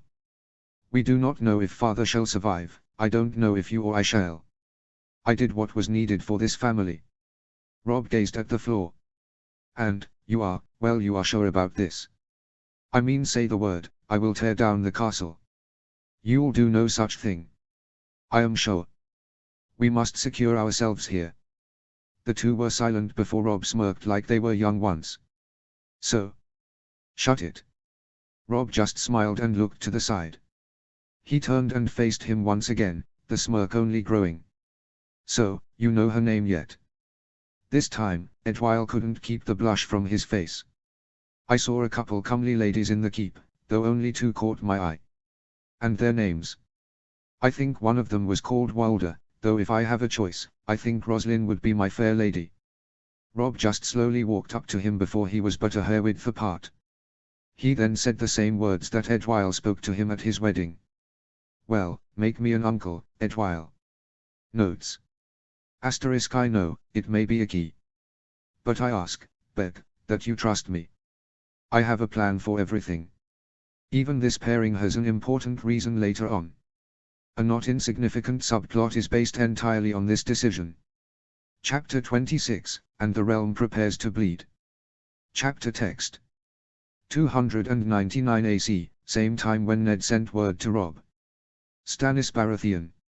He was glad that Sir Davos was once again with him in King's Landing. He would not have any other person with him now. Yesterday, he had met with the Lord Hand and Lord Arryn to finalize their plan on what to do with the Lannisters. Now, he was fulfilling that plan. Behind him marched 36 crossbowmen. He had been befuddled on how to capture the Kingslayer alive, until Sir Davos, once again his savior, had a genius thought. He had 2 crossbowmen stand side by side. He then tied a rope between the 2 shafts. Then they would fire at the same time. It was risky, and many were sure to miss, but those that did make their mark, could track the victim's arms against a wall, or even trip them up a bit.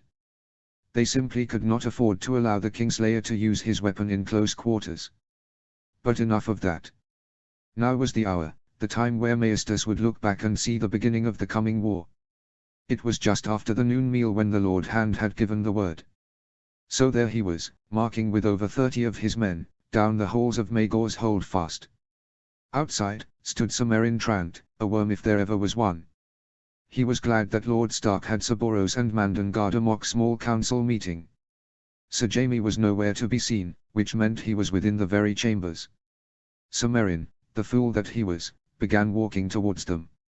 Lord Stannis. What is the meaning of this? The man barely had time to raise another opposition as Stannis grabbed the worm by the neck and quickly slashed his throat with his dagger. Move it, it will get in our way. He motioned for 2 of his men to clean the hallway. He was thankful that the hallway was wide enough to fit a dozen men, shoulder to shoulder. He made sure to lower his voice. Men, get in position. A dozen of his crossbowmen stood in pairs. After ensuring the men were prepared, he unsheathed his own blade and cleared his throat. Sir Jaime Lannister, Cersei Lannister, come out of the chambers now. He waited. And he waited some more. He was about to speak once more when he heard some crashing and curses from within. Finally, the door opened and the Kingslayer walked out. He wasn't in his armor, but he still had his blade around his waist, and his hand laid on it. The bitch soon walked out too, with a face of fury on her ugly jowls. What is the meaning of this? The bitch shrieked. It took effort not to wince from the tone. Sir Jaime Lannister, Cersei Lannister, you are hereby ordered to surrender yourself into my custody immediately. You forget your place, Stannis. The Kingslayer growled. That's Lord Stannis from you, boy, and if I needed a reminder, I certainly wouldn't ask a sister fucker such as yourself. He almost let out a very non-Stannis-like giggle at the face the two traitors made. How dare you? I am the queen. The king shall hear about this now. I shall have your head for making such accusations. Oh, do shut up, bitch. His men looked at him. He was the ever-solemn Stannis, but this felt good, this felt right.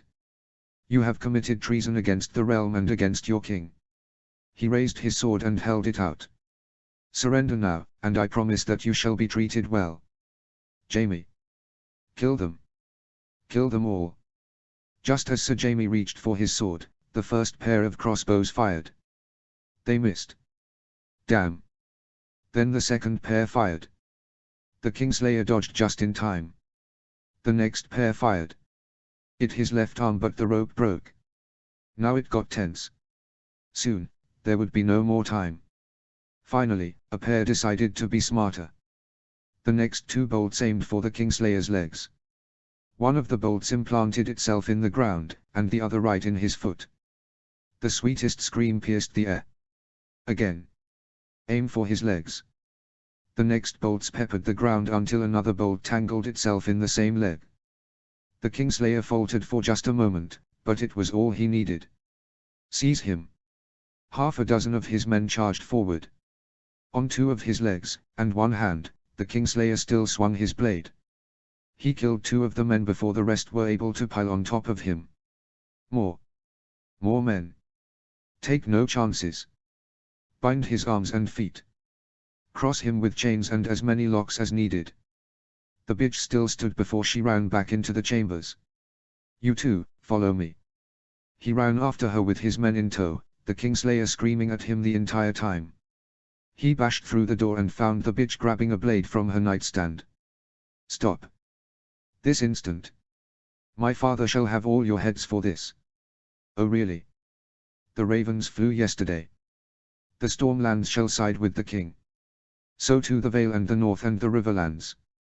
The Crownlands will march with us as well. And yet my father shall bring the might of the West and the Reach down upon you. Ha! You truly are the stupidest Lannister there ever was. You know, I almost admire your father, and what did you do with his lessons? Squander them, as you have always done.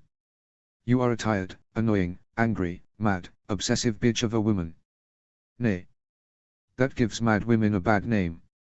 You are a shrill creature, the Seven shall curse your remains until the end of time. What do you think the Reach will do when they learn that the king's wife and children are all illegitimate? I hear the Rose of Highgarden is a fair lass. The bitch screamed and charged at him with a dagger drawn. He quickly sidestepped the woman, grabbed her wrist, and yanked the blade from her hands before slapping her. Seize her. Bind her just as securely.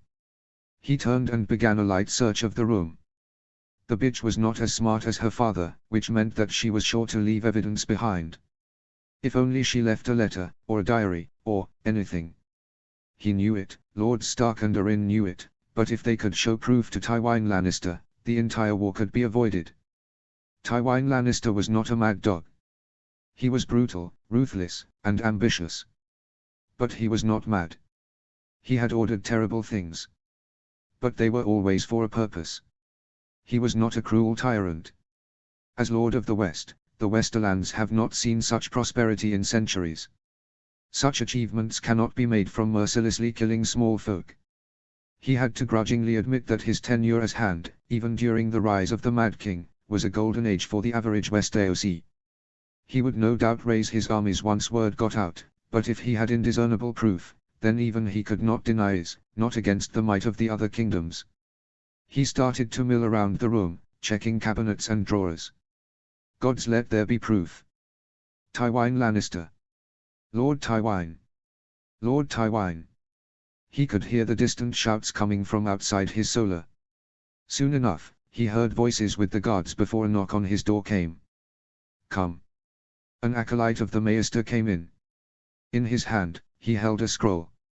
Lord Tywin, word from King's Landing. Reaching out, he accepted the message before giving the acolyte a glare.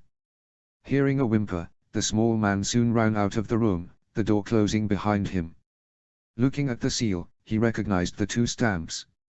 A red one, marked with a symbol of the hand of the king, one he knew quite well, and another, a grey wax with a wolf stamped into it. Eddard Stark. The Lord of the North was a foolish man, one caught in the promises of honor and respect. The only amount of respect he would give the Northerner was his battlefield ability. His mind for the great game was nothing, but even he would rig the battlefield should he have to face the Northmen. Using his thumb, he cracked open the seals and unraveled the letter. Tywin Lannister. Lord of Casterly Rock, Shield of Lannisport, Warden of the West, and Lord Paramount of the Westerlands. Lord Tywin Lannister. It is with great sadness and suspicion that I write this missive. It has been discovered by Lord Stannis Baratheon and Lord Jon Arryn that a great treason has occurred across the realm. Your children, Jaime and Cersei, have committed the unimaginable, and laid with one another for years. Joffrey, Myrcella, and Tommen are not of the king's seed. Word has been sent to the realm of this news. I, as the hand of the king command, hereby order you to present yourself in King's Landing to answer for the crimes of your children. Eddard Stark. Lord of Winterfell, Warden and Lord Paramount of the North, Hand of the King. Damn him. Damn that man. Damn, damn, damn, damn. He stood and walked over to the door, trying with all his might to not punch the wall. Guard. Fetch Sir Kevan, I have need of him. He didn't bother to stay and hear the man walk away. People would obey his commands, or they'd be people no more. He turned around and gazed at his solar. It had once been his father's. His fool of a father. Tytos Lannister was an embarrassment to the Lannister name. Had he loved his father? Yes, perhaps. But he did not respect him, no one did. When the Rains and the Tarbecks had refused to pay their debt back, it had been the last straw for him. What he did next would be the crowning achievement of his lordship, an accomplishment that would stand the test of time, in the same way that the conquest, and the Age of Heroes is discussed. He had already poured himself a chalice of wine during his thoughts, when he heard a knock on the door before it swung open. Kevan, good. Read this. His brother accepted the letter from his hands. It was too soon when his own eyes went wide with shock. He dares. Yes, which is the most troubling part. What do you mean, Tywin? Read who it is from. Yes, I saw, Eddard Stark. Yes, the great Eddard Stark, infamous for his honor. What do you mean, Tywin? Surely you do not mean to agree with this. Jaime and Cersei would never do this. No, but I cannot deny Lord Stark this once. If he has written this, then I believe it to be one of two things. He truly believes it, in which we are in trouble, as, well, I won't imagine that. The other possibility is that he has been convinced by Lords Baratheon and Arryn. Well, it won't matter, as long as the king does not believe it. If we can prove that this is folly, then this will not be an issue. Yes, but he would sooner spite Cersei than assist her. She has taken none of my lessons. Baratheon loved Lyanna Stark, and my daughter of mine hasn't even tried to replace her. You seem like you are considering believing it. Never. But we must be smart about this. Call the banners. I want 30,000 Westermen ready to march by the fortnight. I want another 10,000 raised in the next month and a half. Go, send word now. If this must be resolved through blood, then I'll be damned if we do not strike first. Where would we hit first? In the battlefield of Westeros. The North, Vale, and the Riverlands are sure to side with them, so we'll take the rivers from them.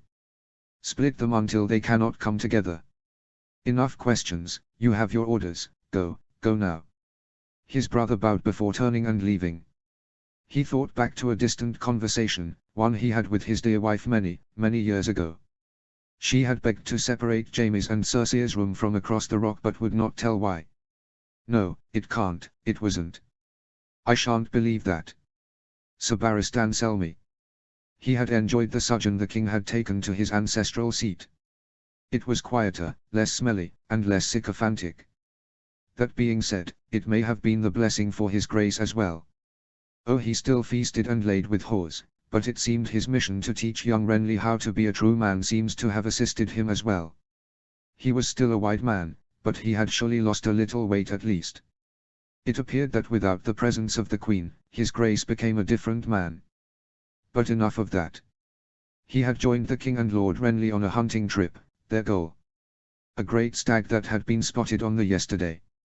With him was his sworn brother, Sir Preston Greenfield. A short man, blonde of hair as well.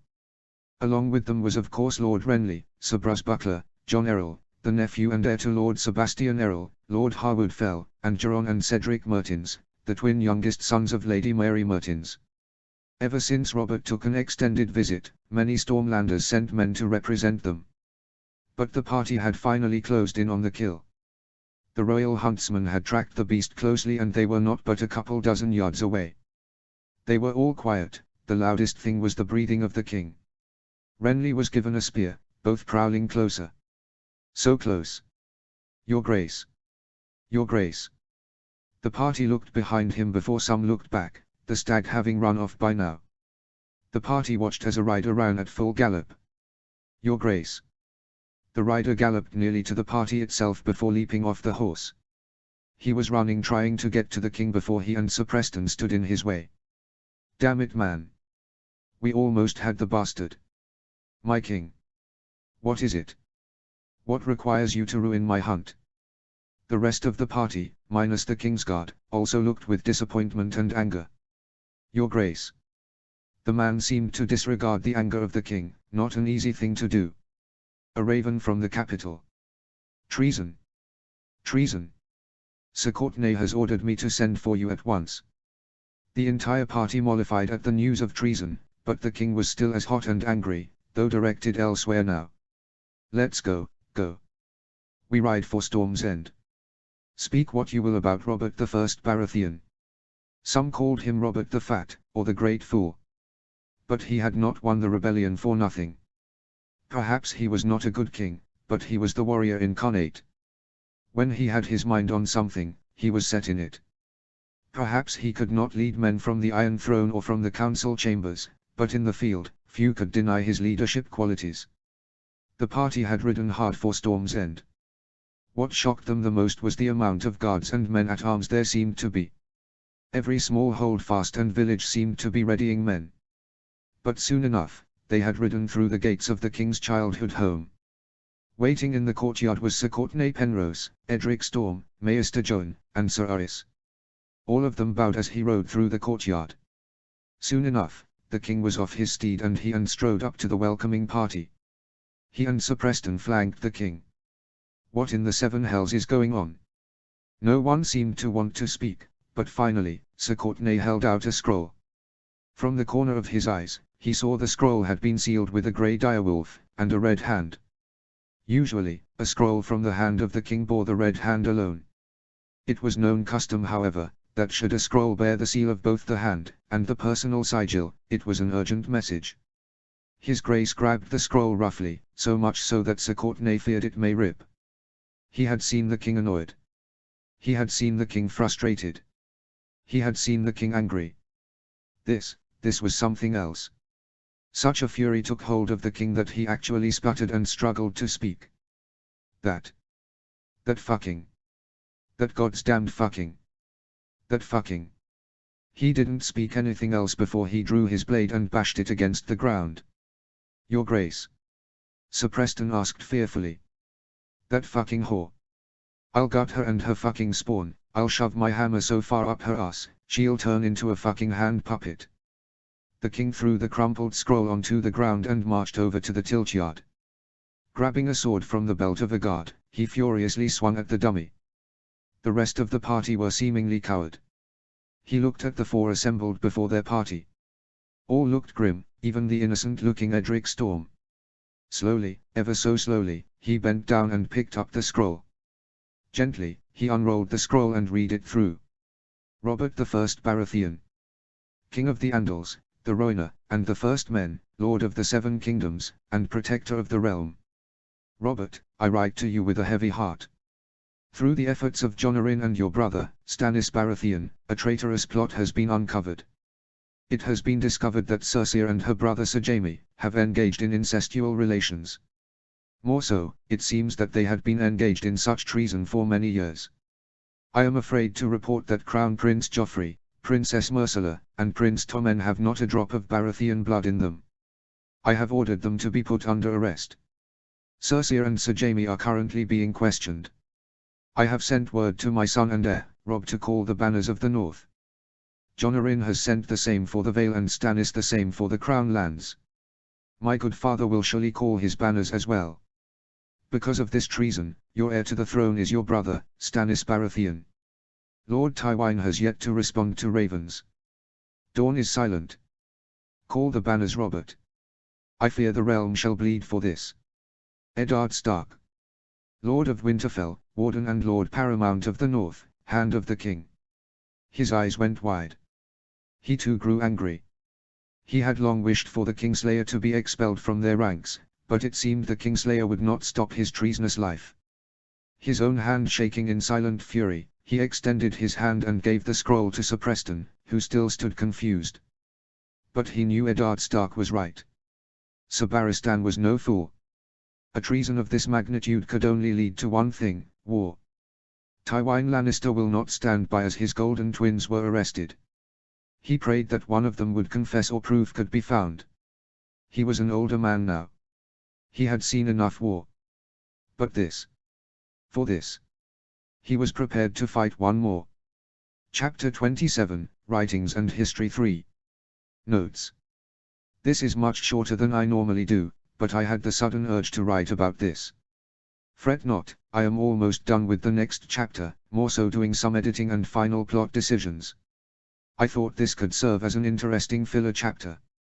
Again, worry not, I will be posting the next chapter within the week, I hope. See the end of the chapter for more notes. Chapter text. Excerpts from The Kingdoms of Westeros and Their Customs. Maester Pyme, Travelling Maester in Service to the Citadel, published 18 years before Aegon's conquest.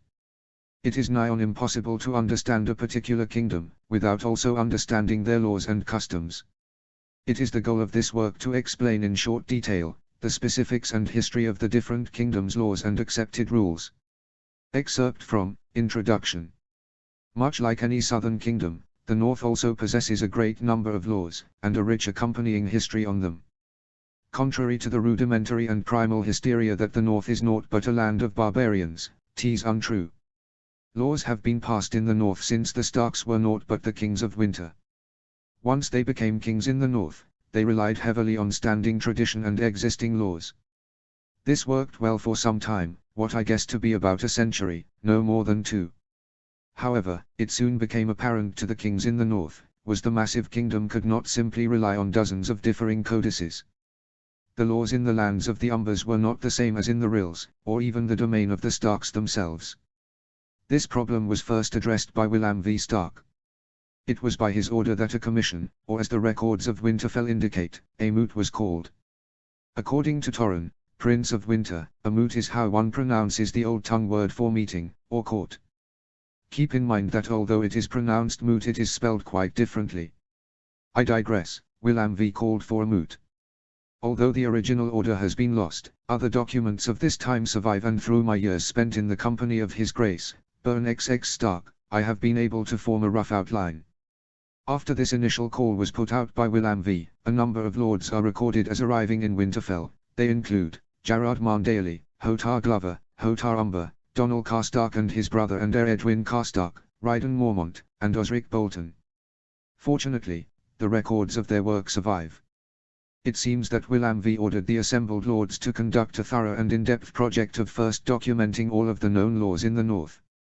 In a turn of sadder events, Willam V. would die of Winterchill only 4 years later.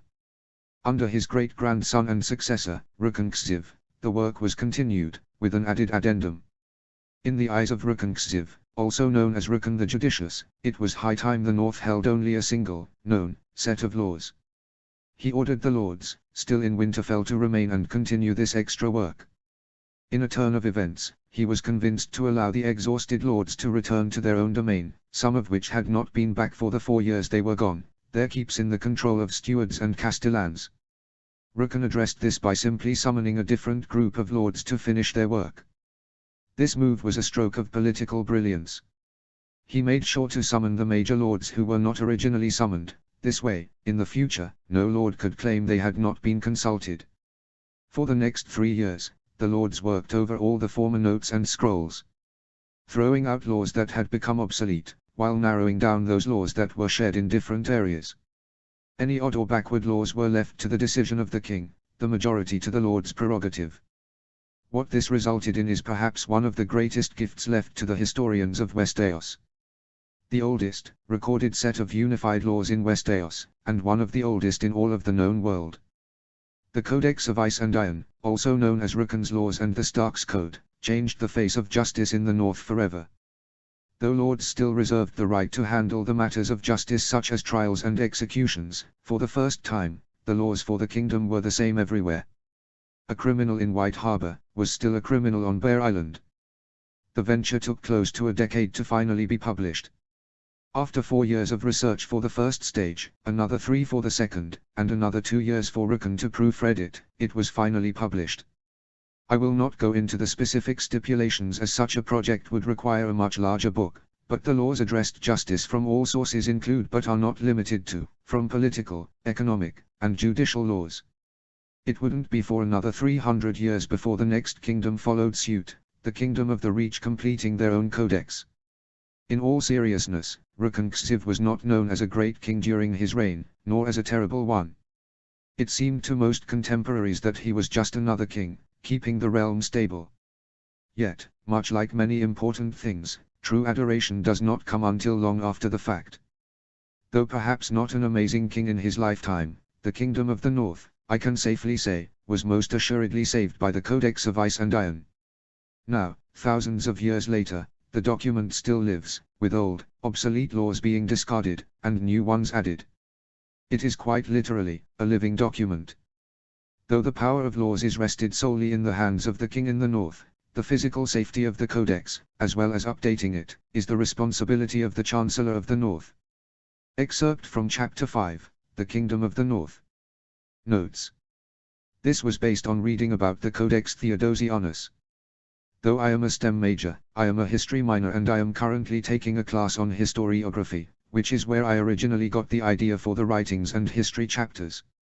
Chapter 28, The Battle in the Blackwood Vale. Notes. Sorry for the long update, the end of this chapter was hard for me to get right. See the end of the chapter for more notes. Chapter text. 299 AC. Garrison the Glaring. He knew he should have chosen exile. He fucking knew it. Not least of which for the reasons at least he wouldn't have frozen his balls off. May the gods be good, at this point, he'd rather take a very long walk off of a very short cliff. The wall could suffice. He had done nothing more than ask his Lord Father for his true name. Jafford Lannister is the Lord Magister of Lannisport, ruling the city of Lannisport as a lordship, but with no authority outside of it. He had asked the bastard, nay, begged, to be given the Lannister name. He still remembered when his right prick of a father had slapped him so hard he saw stars. On nothing more than this, he was sent to the wall. Fucking asshole he was. So here he was, Garrison Hill. He had been given the name Garrison the Glaring when he first arrived in Castle Black. He had hated the entire life of it. But now, well, he had no other choice now. He was sorted into the Order of Builders. He didn't hate it. But now, oh now he wanted to stab each and every single one of the 7 in the anus with a rusted shiv. He thought he'd be safe at one of the castles along the wall. But no. Of course he just had to be assigned on a patrol that was sent north of the wall. Apparently Lord Commander Mormont wished to establish some form of outpost that rangers could use. He was tired of using Craster's Keep. On one hand he could agree. He had never been there, but he'd heard stories. That was 4 days ago. Their group of 10 rangers, 4 builders, and 2 stewards were just camping. His team had already cleared an area and had begun rudimentary shacks and a fence. Not enough to do anything but to line the compound, but sometime in the future, build it high enough to a true defensive wall. Then a blizzard came out of nowhere. It was as if the sky had darkened in the middle of the day. It came so fast that Jermyn had died from purely the first massive gust of cold air. So biting that he could feel it in his bones. The only reason that his group lived was their closeness to the fire.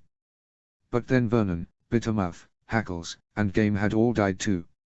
Irin Stone, their leader, had ordered the last survivors into a shack and had the fire moved indoors. The blizzard had lasted for an entire 2 days.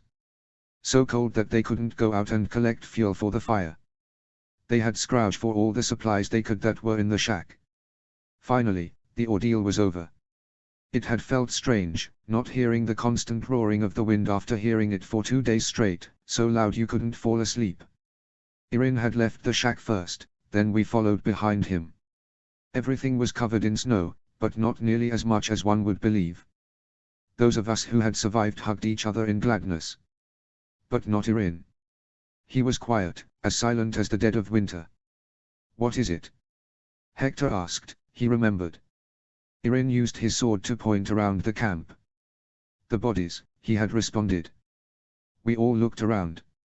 He was right, Jermin had only fallen right in front of camp, so had others. But there were no remains, none, not even rotting corpses. "The bodies, where are they?" Irin had remarked, more to himself, but everyone heard him. And our blood froze. What none of them noticed, was the pair of pale, blue eyes, that watched them through the trees. Edwyle Stark. They had made camp for 3 days. The ensuing time used to determine how best to evict the Lannister forces from the Riverlands. After they had crossed the Twins, they'd received word that Lord Lannister had invaded the Riverlands from the west. Tywine sent a force to take Pink Maiden and sent another force north under the command of Sir Gregor Clegane to harass Raventree Hill. This was done to obviously isolate Riverrun. Pink Maiden had fallen with Lord Clement Piper sent running with the remains of his forces. Lord Vance was slain. The latest reports indicated that the Blackwoods have yet to fall, but Sir Gregor was leaving a path of destruction in their wake. If we can send a party after the mountain, then we can draw him out, kill or take him in the moment. Patrek Mallister remarked. But will he come? Lord Lannister most likely gave him explicit instructions. His brother Robb asked. Lord Robb, the mountain that rides is a mindless monster. He is blinded by blood rage and will no doubt fall susceptible to the harrying of his forces. Sir Wendell commented. Very well, it's decided. We'll draw him out and free the Blackwoods from their siege. Enough about that. Any news of Riverrun? The last reports from Outscouts indicate Lord Tywine has recalled his forces from Pink Maiden after destroying it. He has personally led the command of the siege of Riverrun. Unfortunately, it seems Sir Edmure Tully has been taken prisoner. How? Sir Edmure, well, Sir Edmure is an acceptable warrior, my lord. And pardon my words about your uncle, his skill on the fields of battle leave much to be desired. Sir Imry Renford explained. Word is that he raised a host of 4,000 and sought to raid the lines of the Lannisters. It would seem that Lord Tywine had him captured in a skirmish just south of Riverrun. Who holds the castle now? Edmure silently cursed his uncle. Unknown. Before the Lannister set their siege, Lord Tully sent word for Lord Tytos Blackwood, but whether or not he arrived beforehand, is unknown. Very well. I'll not march to Riverrun to only leave our rear exposed. We'll deal with the mountain first and foremost. Robb ordered. Shall we try to capture him? Or are we to simply slay him immediately? He asked his brother. Knowing about his reputation, it may be easier just to kill him outright. Normally I would agree, however, we have a chance here. If we successfully capture him, we can personally deliver the man to the Martells. Ever since the rebellion, we've not had the best relationship with those in Dorne. The command tent was silent while the Northern Lords were thinking it over. Very well. His brother started. A sound strategy. If the opportunity arises, we shall make sure to capture him. That being said, I'll not have good men slain trying to subdue the mountain. If his capture is unattainable, then kill him. Although putting him in chains is a good advantage, it is not my primary concern. He bowed in understanding. If that's it, then let's get to it. I've received word from my mother, the Vale is still mobilizing and should be in the Riverlands by the end of the fortnight. We do not have that time however for Raventree Hill. Sir Imry, you'll lead a pack of free horsemen to attack the mountain and his party. Only engage until they have your full attention. Once done, retreat north to pull their forces away. Lords Umber and Glover, alongside of Sir Patrick and Lady Mage, shall lead your forces from the east, from Margrave.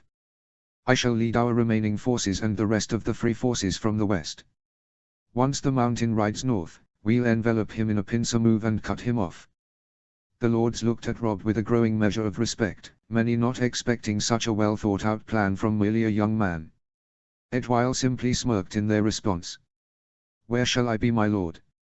he asked his brother. He called him Robb, but in front of others, it was good to recognize his due. Robb looked at him with a smile of his own. "You were always the better swordsman. You take who you wish, you ride for the mountain himself." Edwyle's smirk grew. The rest of the lords almost looked relieved they were not on the receiving end of the wolfish grins. The wolves of the north had descended on the south once again. He was a-ride his mount, just to the left of his brother. Their army had ridden to their positions many hours ago. It was less than an hour ago when Sir Imry Erenford had left with his party in an attempt to fish the mountain out of his position. "When the horn sounds, you shall ride with me. But you know your mission, hunt down the mountain and deal with him," Robb said. "Of course, brother."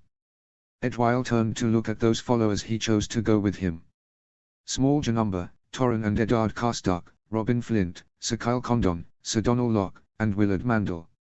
House Mandel was a cadet branch of House Mandaly, founded about a century ago from a cousin of the Lord of White Harbour.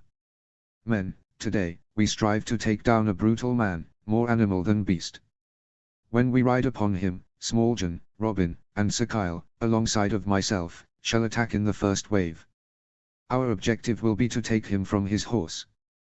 Once accomplished, we'll battle to see if we can subdue him. If more than 2 of us are knocked out of the battle, through any means, well, the rest of you will charge forth with your lances to pierce him until he stops breathing. Does everyone understand?" The small group of men in front of him nodded. "Good. Today is a sore day.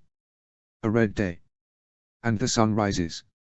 At the end of the call, they heard the horns. Turning, he saw Robb snap his reins with Lord Bolton and Karstark following him. "Come, men." His party set off. It wasn't too difficult to find the leader of the Lannister raiding parties. Sat atop his massive courser, Sir Gregor Clegane carved a line of death through the Northerner and Riverlander forces. "Yeah." His group raced for the mountain. Smalljan was right in front of him. The massive giant of a man used his claymore with one hand and swiped at the mountain's horse's leg. Unfortunately, the mountain saw the attack coming and blocked the swing with his own massive greatsword. He rode by next and brought his longsword down, in an attempt to cut the horse's neck. This was blocked expertly as well. Fortunately, the third rider, Robin Flint, landed a deep gash on the front leg of the horse. The mount buckled, and its rider fell off with a grunt. The mountain rose with a great cry of fury and literally ran after the galloping away Robin. But by now, he, Smalljan, and Sir Kyle had already pulled their mounts to a stop in time and jumped off. "Out of my way!" The brutal man growled, no doubt intent on killing the man who sullied his horse. "I'm afraid I cannot do that, sir. Surrender now, and you will be given the rights as is your station." He had no doubts that the mountain would reject them, but it did buy time for his party to surround the man regardless. "I'll kill you, then rape your corpse." Without a second sound, the mountain raised his blade and smashed it across Edwyle's shield, barely raised in time. But Sir Gregor, for however much of a mad dog he was still a skilled warrior. Instead of focusing just on him, the mountain had already turned to attack Sir Kyle, who was not doing well under the relentless assault of the massive warrior. But they were Northerners, they did leave their follow man behind, and even as Sir Kyle was being beaten back, Robin and the Smalljan joined in. Robin struck the mountain's left leg with his own greatsword, but the blade simply bounced off of the giant's thick armor. Seeing this, Smalljan aimed for the thinner joint near the shoulder. Sir Gregor backhanded Robin as he turned around to face the foes. In one fluid motion, he also swung and dance of clashes against the Smalljan's sword. By this point, he had recovered and, grabbing his longsword with both hands, and in a piercing stance, lunged forward in an attempt to stab the mountain under the armpit. He had given up in trying to take him alive. If he could distract him long enough for his other warriors to take him, they might win. But the mountain saw him coming and deflected the blade away. In 3 swings, the mountain had slammed him back, and his blade aimed for his heart. Robb Stark. He was in his element here, leading valiant men into battle. His forces had slowly pushed the Lannister back until finally their line broke and ran. He turned to examine the battlefield. He could still hear the clanging of metal. Where was it coming from? And he spotted it. About 60 yards away, the mountain had his brother on his back, with his sword raised just above his heart. No. He couldn't let this monster to kill his own flesh and blood. But he would never reach them in time, even with him galloping as fast as he could. He saw as the mountain began to bring his blade down, he almost saw it in a slowed motion. But what neither he, nor the mountain saw, was Smalljan swinging at the monster's neck. In one hard strike, the Smalljan buried his blade into the evil warrior's neck. It was not clean, the armor and the thick man made it so the sword was embedded into the flesh. Because of this, the mountain's own sword was pulled off of its original trajectory. Unfortunately not enough to save his brother completely. Though his sword missed his heart, Sir Gregor's great sword stabbed straight through his brother's lower, right abdomen. Edwyle let out a great scream of pain. Sir Kyle and Robin had simultaneously slashed at Sir Gregor's arms. By the time they were done, the mountain was carved up like a nice piece of turkey. He jumped from his own mount and collapsed next to his brother. Ed, stay with me. He heard the rest of the lords ride up and join him. Ed. Suddenly, the Great Jon pulled him up. Laddie, move for now. He turned to his son, the Smalljan. Jon. Grab his legs, gently so. Worry not, Lord Robb. We'll take him to the healers.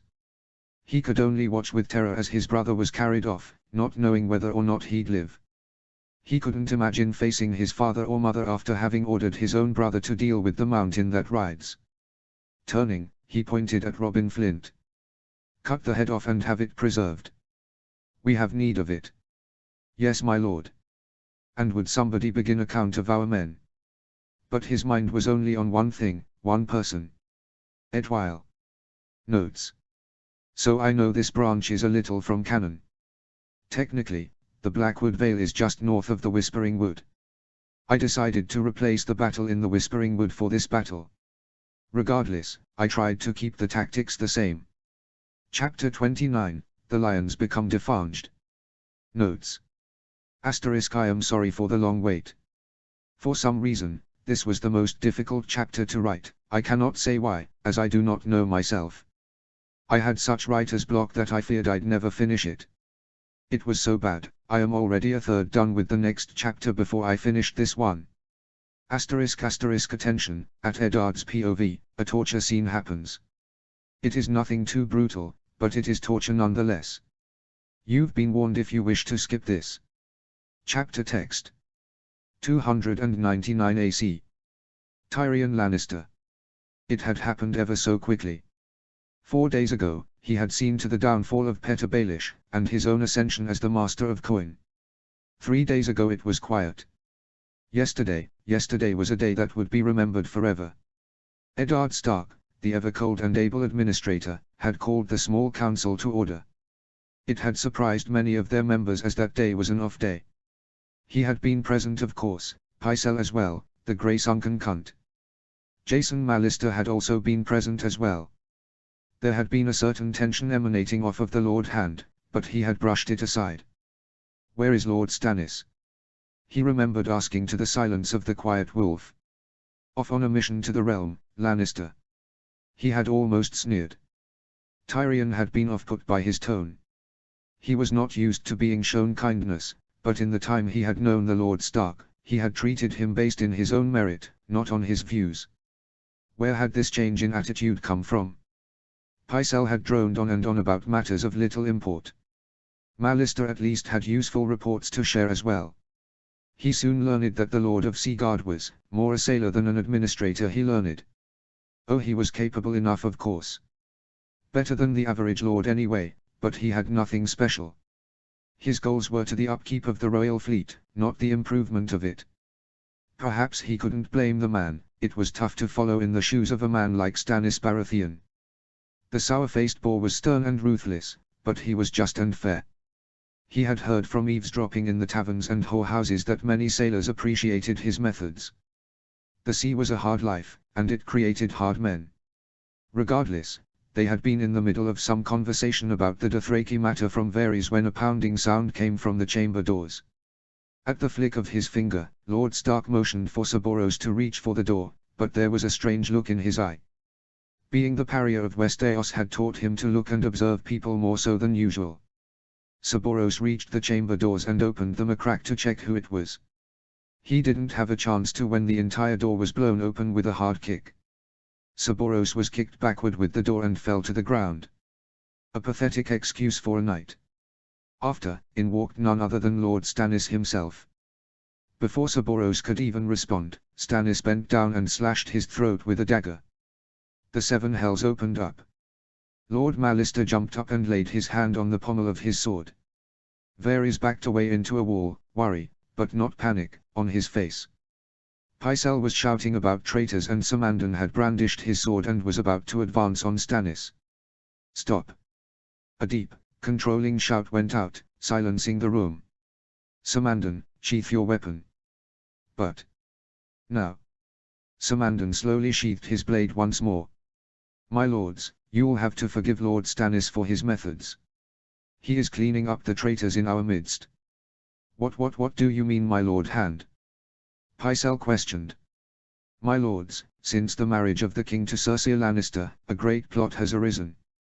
Cersei has been laying with her brother the Kingslayer for decades. My lord, surely this is the work of some. Further, it appears that the product of their intermingling has not been hidden so well. Neither Prince Tommen, Princess Myrcella, nor Crown Prince Joffrey are actually Baratheons. Rather, Lannisters born from the incestual relations of the Queen. The chambers were quiet. This is madness! Pycelle exclaimed. Is it? Eddard Stark questioned.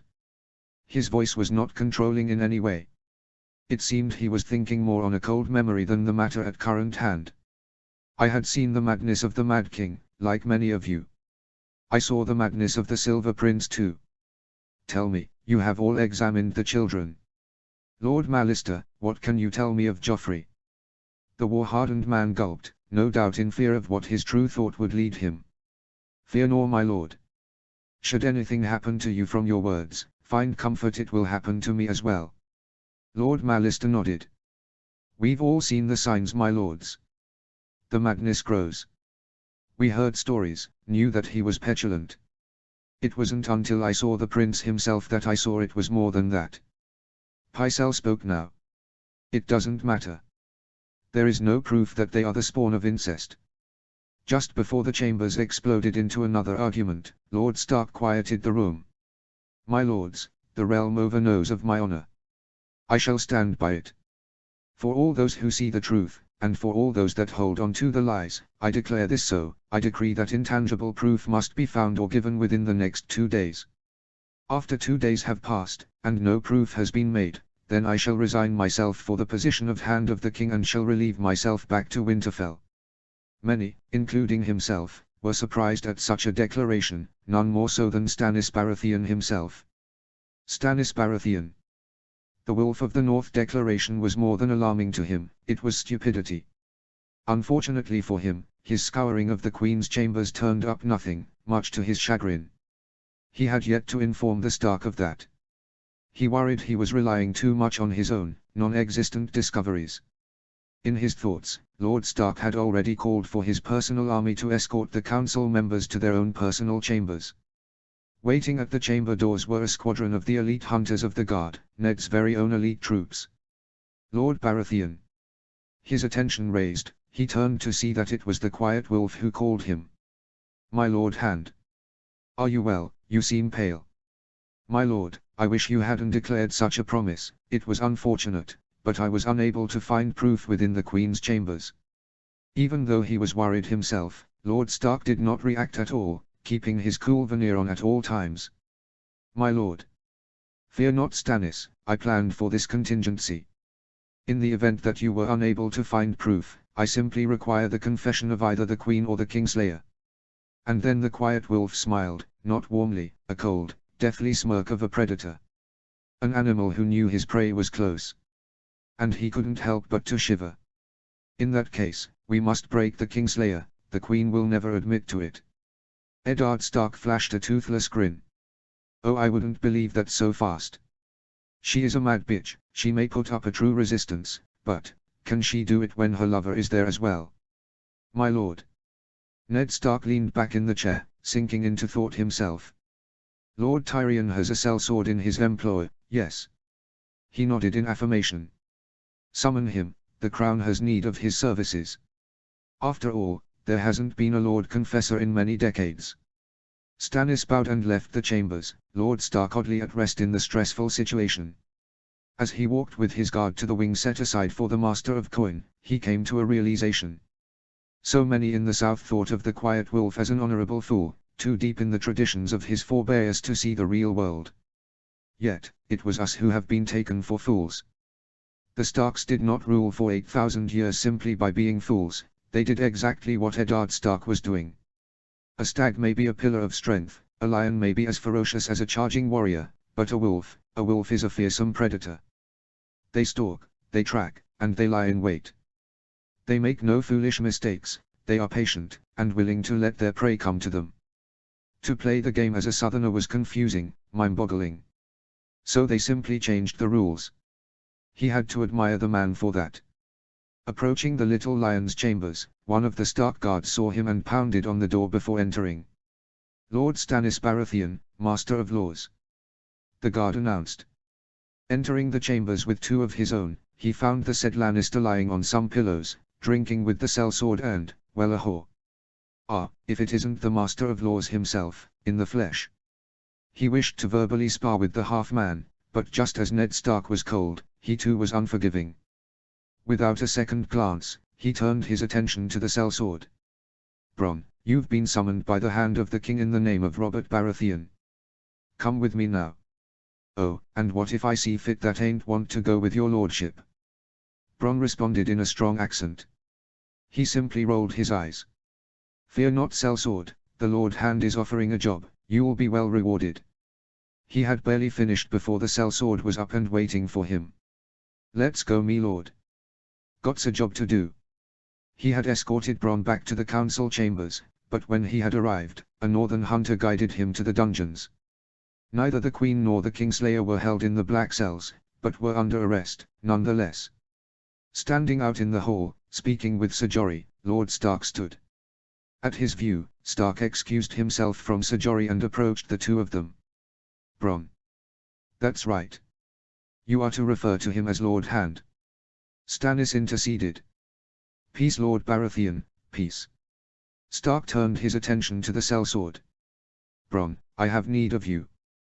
What I want you to do is something that must not be repeated beyond these walls. Should you repeat any of it, I shall have you hunted down and ensure your body is never found.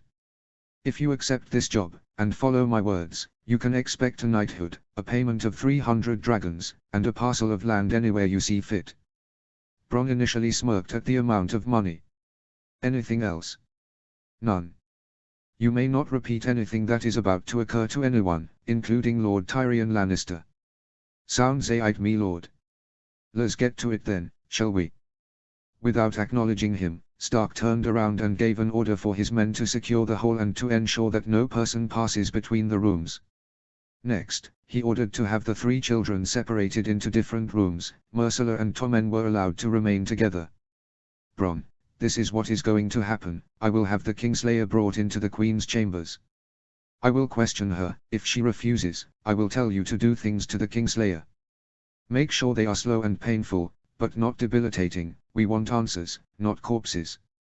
Bronn didn't bat an eye. Understood, me lord. Stannis, until the matter is handled, you have full authority to run the realm and hold open or closed court. I hope this doesn't take more than a day. Yes, my Lord Hand. Eddard Stark. He had the bitch secured before he did anything else. He had two of his hunters aim their arrows at her, she'd know why in a moment. He then had the heavily chained Kingslayer brought in. Your Grace, Sir Jaime. He greeted. Cersei only stared at him with hatred, but the Kingslayer continued to give him a look of smugness. Lord Stark, what a pleasant surprise. Silence. He turned to Cersei and spoke only to her, but loud enough for both of them. This is how this will happen. I will begin asking you questions.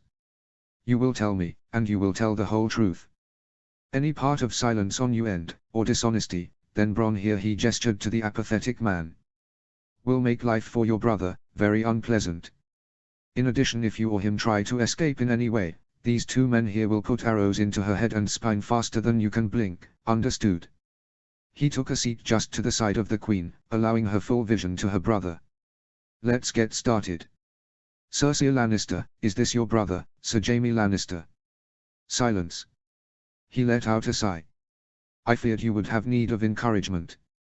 He turned around to look at Bronn. Cut him. The sellsword, using a wicked blade, sliced open the Kingslayer's tunic and made a long slice across his chest. Ha! You'll want to do more than that if you want anything, Stark. The lion called out. Ignoring him, he once more gazed at the queen. Is this, Sir Jaime Lannister, your brother? She was quiet once again, but just as he was about to turn to Bronn again, she called out. Yes. Yes, what? Yes, this is my brother Sir Jaime Lannister. Good, see how easy this can be? He coldly asked. Have you ever laid with Sir Jaime, in the manner that a man and wife do? I will kill you for this. Cersei responded quietly. No, no you won't. Cut him again.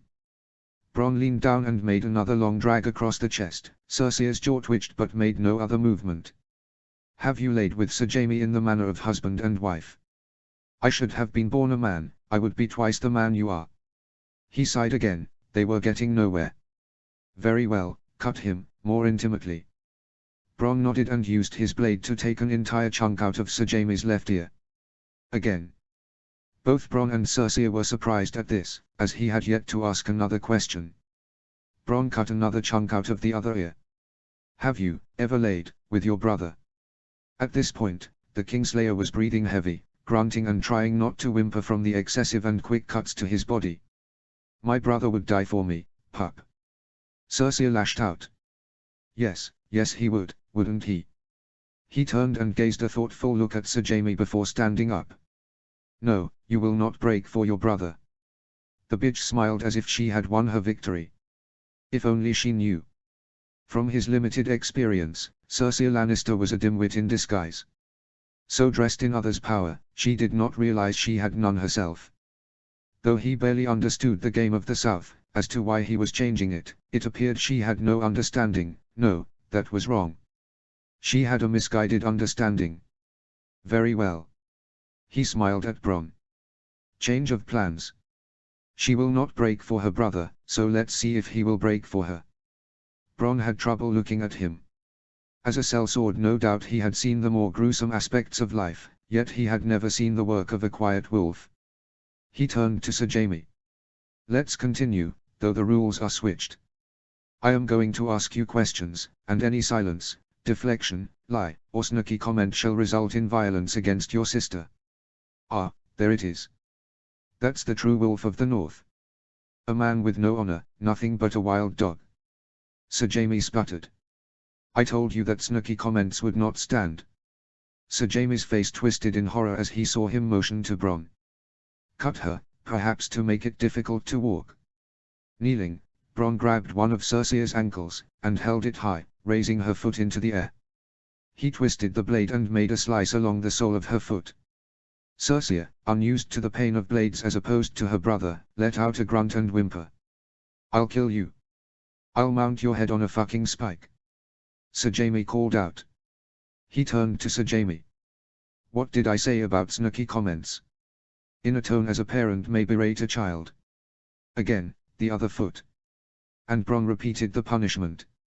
I hope the gravity of the situation has been made clear to you, Kingslayer. Let's begin. Have you laid with your sister? Don't tell them a fucking thing. You, such harsh language from a lady. Bronn, using his knife, made a long cut along her back, starting at the right shoulder blade. Have you ever laid with your sister? Sir Jaime was struggling. Evidently, he had a much softer spot for his sister. This had always been a part of his plan. Soften up Sir Jaime, then land the killing blow. Aye. This is taking too long.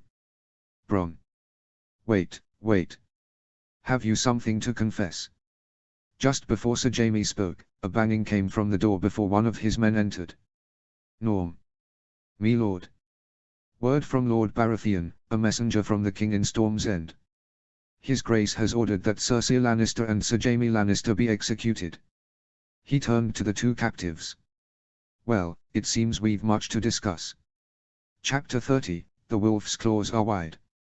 Chapter text. 299 AC. Robb Stark. It had been a se'night since the battle in the Blackwood Vale. The advance vanguard of the Vale's forces had arrived only late the previous evening. The van, under the command of Lord Jalwood Hunter, was made up of about 6,000 cavalry. The rest of the horse and all the foot would arrive with the main force, roughly just less than a fortnight out. But none of that was his concern. At the moment, it was his brother. He had been making an excellent recovery, but he still felt as if he failed. Failed as a lord, failed as a brother, and failed as a man. Oh, all the other lords would clap him on the back and congratulate him on his victory, but he just felt the clap of every slain warrior and kin that had fallen. But they had succeeded.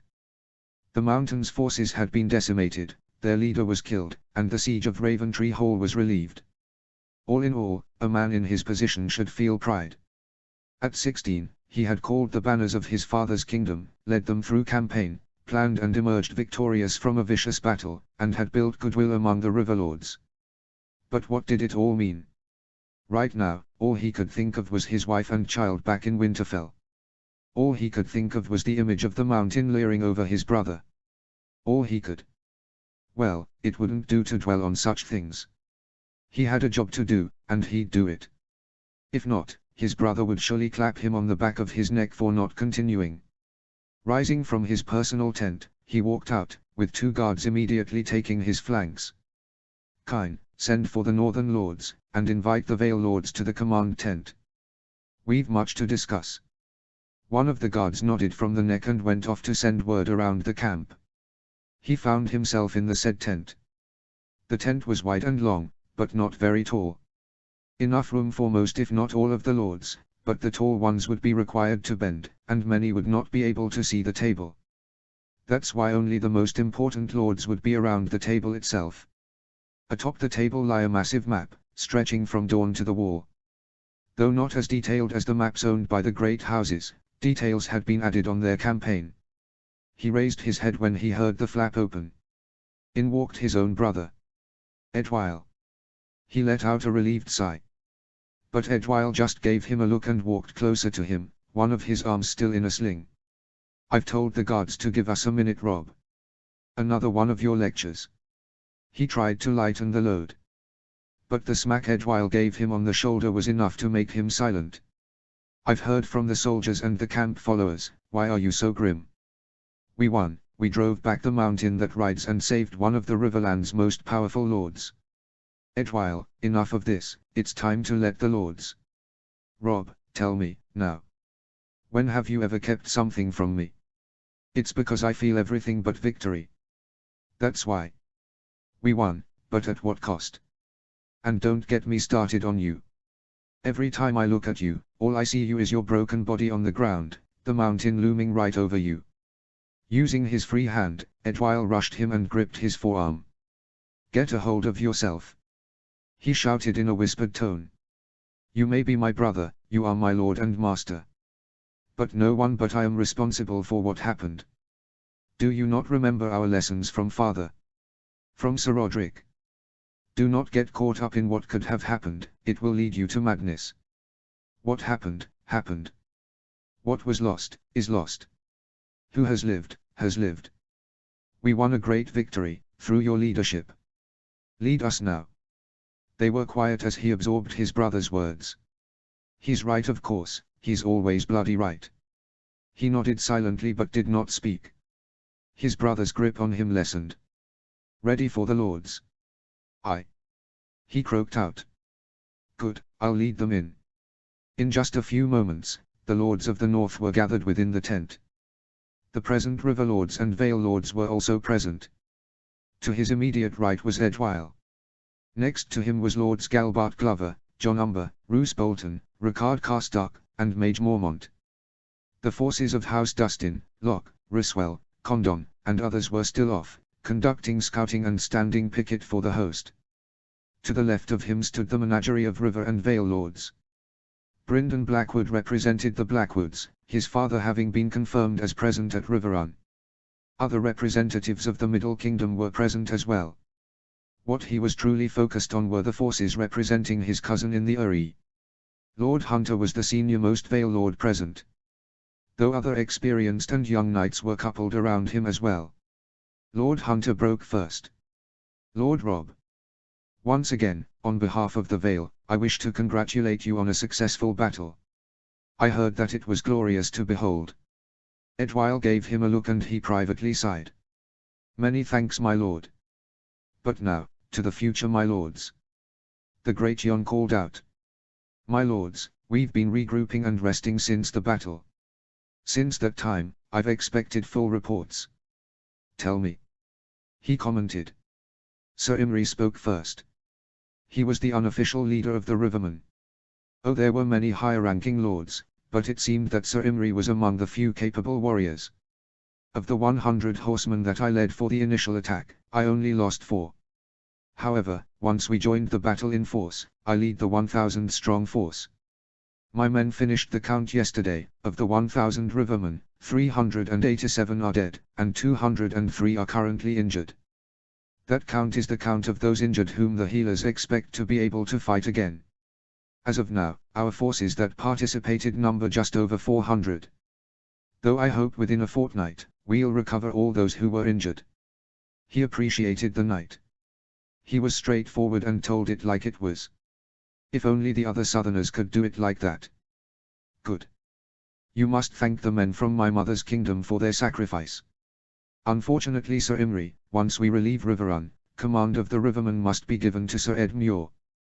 I shall put in a good word, however. The man simply nodded in thanks. Lord Umber, what is the count for the Northmen? Just like the Rivermen, he did not invest his entire force. He marched south with nearly 30,000 men. They had fought a foe roughly 4,000 strong. The reserve of Rivermen had been placed under the command of Sir Stephen Free. He did not dislike the man, but he was a Free, and would not trust him yet in battle. Much of the northern host had not seen combat either, with only about 6,000 of their force engaging. Lord Rob, I finished the count of the Northmen this very morning. Of the 6,000 troops that marched, 761 have joined with the old gods. 157 are currently injured, expected to make a full recovery. He was disconcerted at the large difference between the losses of the Northmen and the Rivermen. He'd have to grant them extra grog and ale rations in thanks. Sir Imry spoke again. In addition, Sir Hayes Haig, son and heir to Sir Leslin Haig, died during the battle. Further, Sir Edmund Charlton also died, brother of Sir Andre Charlton. He nodded. Lord Umber, have any of our lords fallen? Nay, me lord. The closest was your courageous brother. Lord Umber looked respectfully at Edwile. However, the gods granted their mercy. Very well. The enemy's losses. Lord Galbart Glover spoke up at this.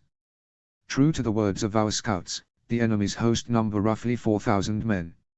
It was utterly decimated. Sir Gregor Clegane was slain, of course, and if there are any survivors, they number too small to make us worry for anything.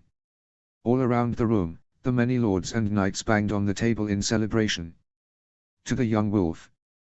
Cried Sir Imry. And the prowling wolf! Small Janumber shouted as he raised Edwile's good arm. He waited until the celebrations wore off before continuing. Of course, my lords, we've done more than just rest since the battle. I've had scouts sent out as well. He nodded in thanks out of respect to Lord Bolton and Sir Patrick Mallister, acting Lord of Seaguard.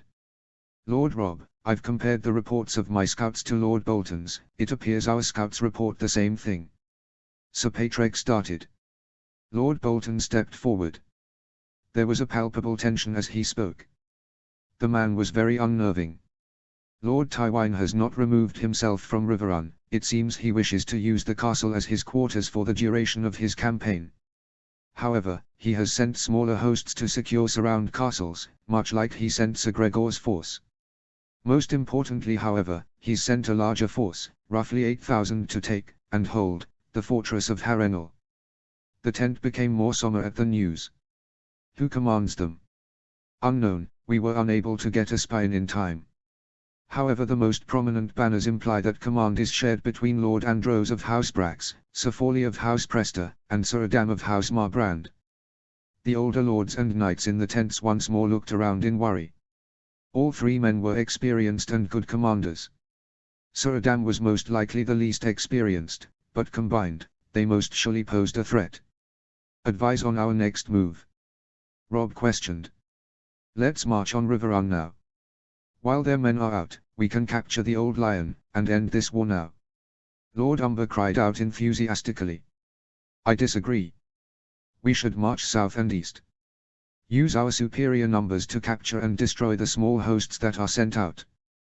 Destroy the possibility of reinforcements from our rear. Sir Imry countered. Robb wondered if he advised that in part to retain command for longer.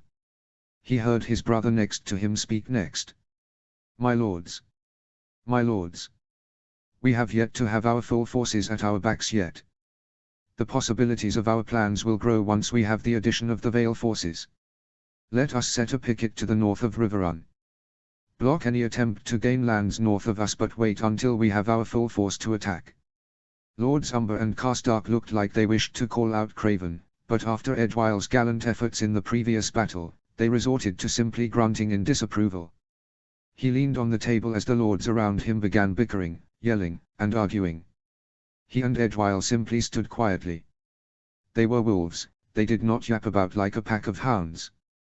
Finally, until he thought his headache could not handle it one more second, he decided on their plan. Looking up to Smalljan, the young man caught his eye and nodded in understanding. The man leaned over and was able to whisper in his father's ear.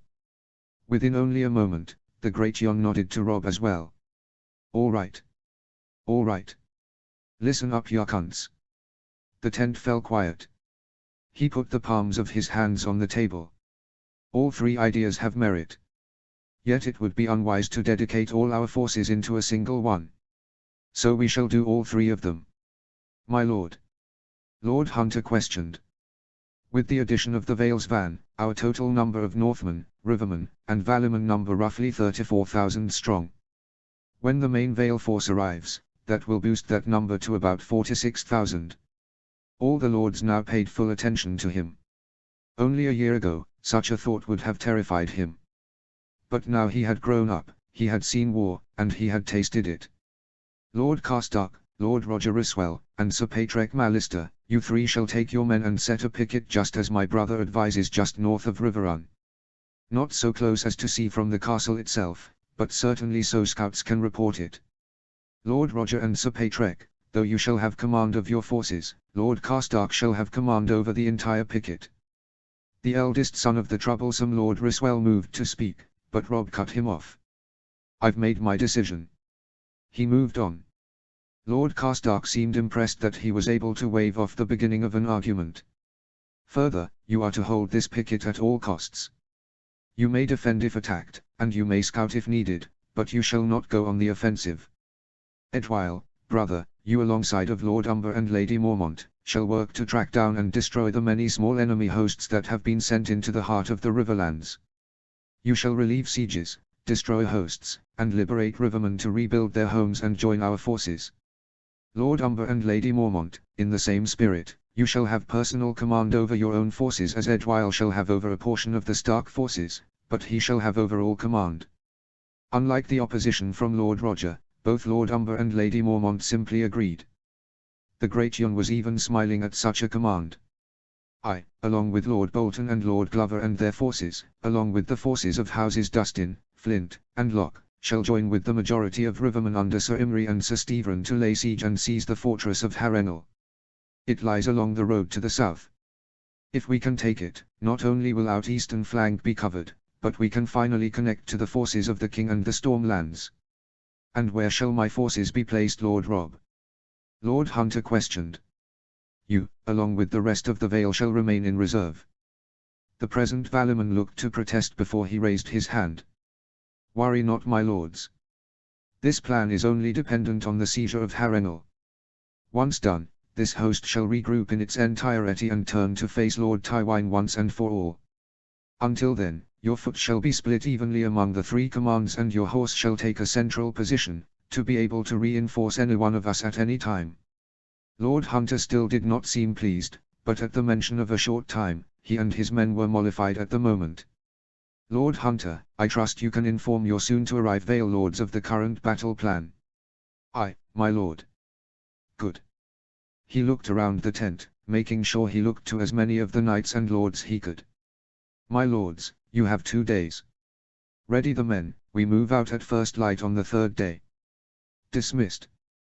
The entire tent soon emptied, including his brother. Before he realized it, he found himself to be the only person in the spacious tent. Pouring a chalice of watered wine, he sipped before sitting on a leather folding chair. And he thought. He thought about the previous battle. He thought of all the future ones. He thought of his brother, but most of all, he thought of his son, Samzin. He can still remember the sound of his infant giggle. And he thought of Daisy. Daisy, the woman who could bring the entire North to its knees, just for him. He broke from his daydreaming. And looking around the room, he sighed and gulped down the rest of the liquid before moving to leave. The day never ends. He muttered to himself. Chapter 31, The Lion's Turn. Notes. See the end of the chapter for notes. Chapter text. Sir Barristan Selmy. Jon Arryn had once told him that Robert Baratheon's anger was like a land-fallen storm, great in its intensity, but after time, would begin to fade into mere frustration or annoyance. And for the many years he had served Robert I Baratheon, this rang true. However, since the news of the Queen's and Sir Jaime's treason, he had been a spinning hurricane of fury. After the first few days, Lord Renly, Sir Courtenay, and the others learned to stop trying to raise his mood. There were only 2 people he seemed to calm at. The first was Eddard Stark. Though he wasn't present, the occasional raven would always start the king muttering about true friends and good lords. The other person came from, curiously, Edric Storm. The king's only recognized bastard son. The king was never sated, but when in company of Edric, would take a kinder tone, and a more fatherly relationship. Barristan realized that Robert had never actually encountered a child that looked and acted like him. The Lord of the Seven Kingdoms was not the only one taking the news roughly. He wasn't much better. Of the 7 former brothers of the Kingsguard, 2 had been killed for treason, 1 had been arrested for treason, and the last was left as the only true brother left in the capital. He never had a high opinion of either Sir Boros or Sir Meryn. This left only himself, Sir Arys, Sir Preston, and Sir Mandon. Even then, the remaining knights weren't much better. Sir Mandon was colder than the very mountains from which he hails from. He once heard from a Vale lord attending court many years back that even his own family had trouble interacting with him. He was capable and followed orders well enough, however. Sir Preston was the slimiest of the 3 in Storm's End. He was handy with a blade enough, but he always felt wrong around him. In other words, he wouldn't be shocked if in another life, he had run into the man as a bandit. Sir Arys was perhaps the only one left who Barristan had anything more than moderate things to say about. He was a brilliant warrior, and an honorable man. But if he had to say one thing of the man, in many ways he reminded him of Sir Arthur Dayne, not in swordsmanship, but in manners, as if he wanted to do the right thing but would never truly be able to. All this led to an interesting conundrum. In the previous years, Cersei Lannister was the person who recommended the Worm Knights to the Brotherhood. No more, he took it upon himself to draft a list of real knights, who practiced the art of courage and honor, more than simply playing at it. He had started the list by writing the title at the top of a piece of parchment, and then stopped. He couldn't decide what to do next. There were a couple of ways he could approach this. His first thought was to recommend knights from those lands who often didn't have representation. His first thought was of the north. If he remembered his lessons correctly, only the Mandaelis of White Harbor, and maybe the Ryswells of the Rills would have a strong band of knights. Other than that, the north would be empty of such men. Currently, The 4 brothers of the guard hailed from the Reach, the Westerlands, the Stormlands, and the Vale. So, he began to draw a list of candidates. His heart went out to the Dornish at first, to include them in affairs, though he finally concluded they may see it as an insult, to guard a man that had sanctioned the murders of Princess Elia's children. That left the North, and the Crown lands. For the North, he'd have to send a raven to Lord Stark, asking for possible men of such virtue, as he had no idea. For the Crown lands, he listed Sir Silas Brune, a grandson of Lord Eustace Brune and Sir Justin Massey, currently in service to Lord Stannis Baratheon. Though he knew not, he did remember during the king's sojourn to Winterfell, a certain Sir Warwick Marndale. He was also aware that Lord Stark's guard captain, a one Sir Jory Castle, he did realize he was currently the only heir to the main line of his house, so most likely he wouldn't fit either. On the other hand, the king's guard was founded not to represent the kingdoms, but to protect the king and his secrets. As such, he had to ensure that any new candidates were actually somewhat capable with the blade. But that was a matter for a different time. Currently, he found himself in a meeting with the king, Lord Renly Baratheon, Lord Ralph Buckler, and Lord Gillian Swan. Lord Beric Dondarrion had been summoned, but he was travelling from Dorne, so he had yet to make it to Storm's End. Within the room were some of the most powerful Baratheon vassals within the Stormlands, minus House Caron, though they were still en route too. Today's discussion was on raising the Stormlands levy, to prepare to march. Currently, of the roughly 30,000 strong host, only about 5,000 are fully prepared to march. About 4,000 of which are from House Baratheon's private domain. Within a fortnight, it is expected that most of the men in the eastern part of the kingdom to be fully prepared. Sir Courtenay sent a look at Lord Buckler, perhaps the most influential of the eastern storm lords. And how much longer until the full host is prepared? Sir Barristan asked. An additional fortnight, if not double that. We can save time by sending word to have the western storm lords send their hosts to the border, so they meet us as we march north. Speaking of marching, have we heard back from Lord Tyrell? Has he called his banners? Lord Swan called out. Maester Join, the Maester of Storm's End, stepped forward. I've yet to receive a raven marked with the rose of House Tyrell, my lords. The man reported in a snobbish, but unarrogant voice. It appears that he wishes to stay out of this conflict until one side or another has won. That damned coward. The king roared before another person commented. I should have taken that flowery fuck's head years ago. I will not stand by as those who swore to me, betray me. No, instead of marching for King's Landing, we'll march directly west, into the Reach. But, your grace, is that wise? It may provoke the Tyrells to join the Lannisters out of fear of your victory. Damn straight. It'll finally give me that damned excuse to attaint them of the flowery fucking seat of theirs. Many of the lords looked concerned at this. It seemed only he had the nerve to speak. Your grace, although they are not well liked, and can be replaced by any number of their bannermen, the issue is none of them get along with each other either. Should they be replaced with, well, let's say the Florents, then many of their new vassals shall seek to overthrow them as well. The lords, more confident that another countered the king's ranting, nodded in agreement. Sir Barristan pressed the point. Though they are merely a figurehead, they are a useful one. I do not disagree to marching into the Reach, but let us march on Hornhill first. If the most martially minded house of the Reach, hopefully, joins our forces, that can mollify the rest of the Reach, or at least those lords that are in the path to Highgarden. Once we reach the seat of House Tyrell, at this point with either many of their bannermen marching with us, or with their castles burned behind us, they will be forced to either join us, or defend against a siege. And knowing the true mind behind House Tyrell, many of the gathered lords murmured in understanding. Everyone knew the Queen of Thorns actually led the family. They will most definitely not wish to risk a siege. If done rightly, you can hold the Reach in the palm of your hand. If I may. All the heads in the room turned to Lord Renly. The king silently nodded. I am good friends with Sir Loras Tyrell. Allow me to send a message to him, pleading with him to convince his grandmother to call their banners for our cause. And you think she'll listen? The king sneered in annoyance. Most likely not. Renly confessed shockingly quickly. But is there any harm in trying? If successful, we need not lose any strength in trying to conquer the Reach. If not, we still have this plan to fall back on. Even he had to admit, it was a solid point. Before the king had a chance to voice his opposition, he responded. I concur with Lord Baratheon. If his word is true and successful, we can march our forces north, to defend the capital and meet up with Lord Stark's boy currently in the Riverlands.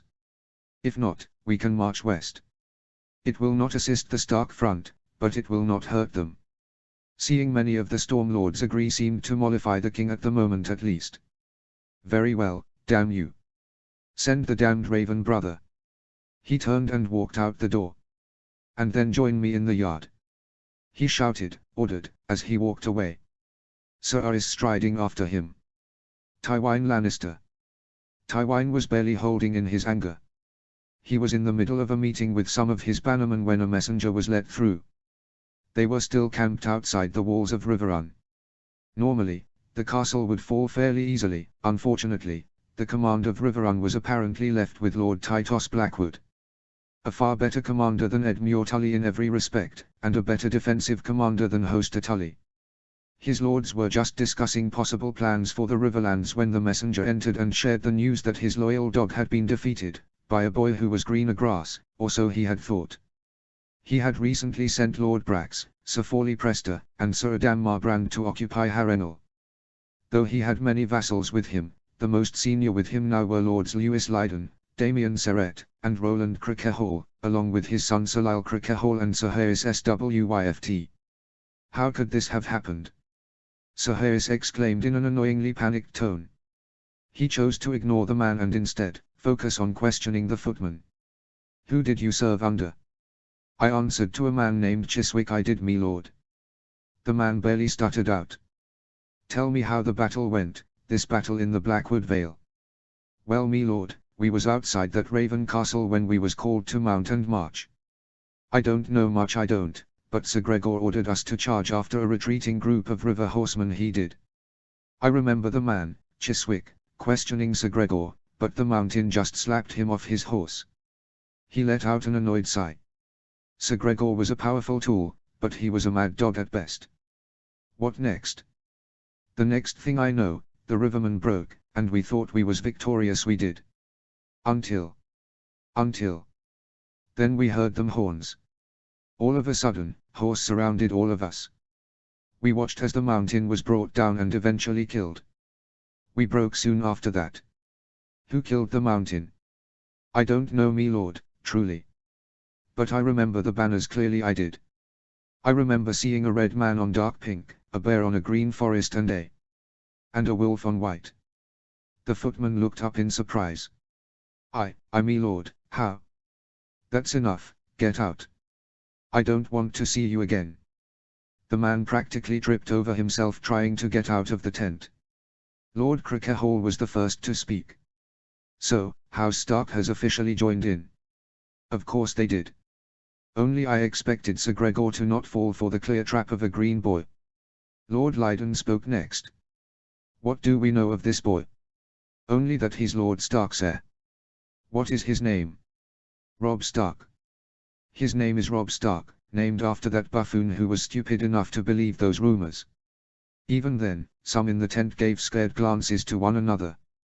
Despite his best efforts, the entire realm knew of what happened to the Lannisters in the capital. If he's destroyed the mountain's host, that means that the path to us is clear. We must retreat quickly, before we are trapped between them and these walls. Control yourself, Sir Harris, or remove yourself from my presence. But my lord, dash out. Now. He grew silent and gazed into the eyes of Sir Harris Swyft, who quickly stumbled out of the tent. Finally, some peace. Sir Lyle Crickehall japed before being jabbed in the side by his father. The loss of Sir Gregor changes nothing. With Harrenhal under our control, the North and the few river lords with them cannot afford to attack us without first securing the rest of the kingdom, thereby giving us time to complete the damnable siege. My lord, if I may, perhaps we shouldn't be too quick to dismiss this Robb Stark. Lord Crickehall commented. He waved him off. Do not speak to me as if I am a lordling in training, my lord. Robb Stark has won a victory. I shan't deny him this. Yet he defeated a force he was far more numerically superior to, with the help of many experienced and blooded military commanders. It did not help that he faced Sir Gregor, never the most intelligent of people. For now, he is but a figurehead for the northern host and their Riverlands allies, nothing more. But my lord, if the northerners somehow break through the Riverlands, they'll be able to unify with the forces in the capital, and Eddard Stark can assume command. He let out a growl. Because he agreed with them. Holding Harrenhal was a vital part of his overall plan. If the northerners could take Harrenhal, they could establish control over the eastern portion of the Riverlands, and hook up with Eddard Stark and Stannis Baratheon in the capital. Made worse, they could take control of Solpans and Maidenpool, both strategic locations that they could use to resupply.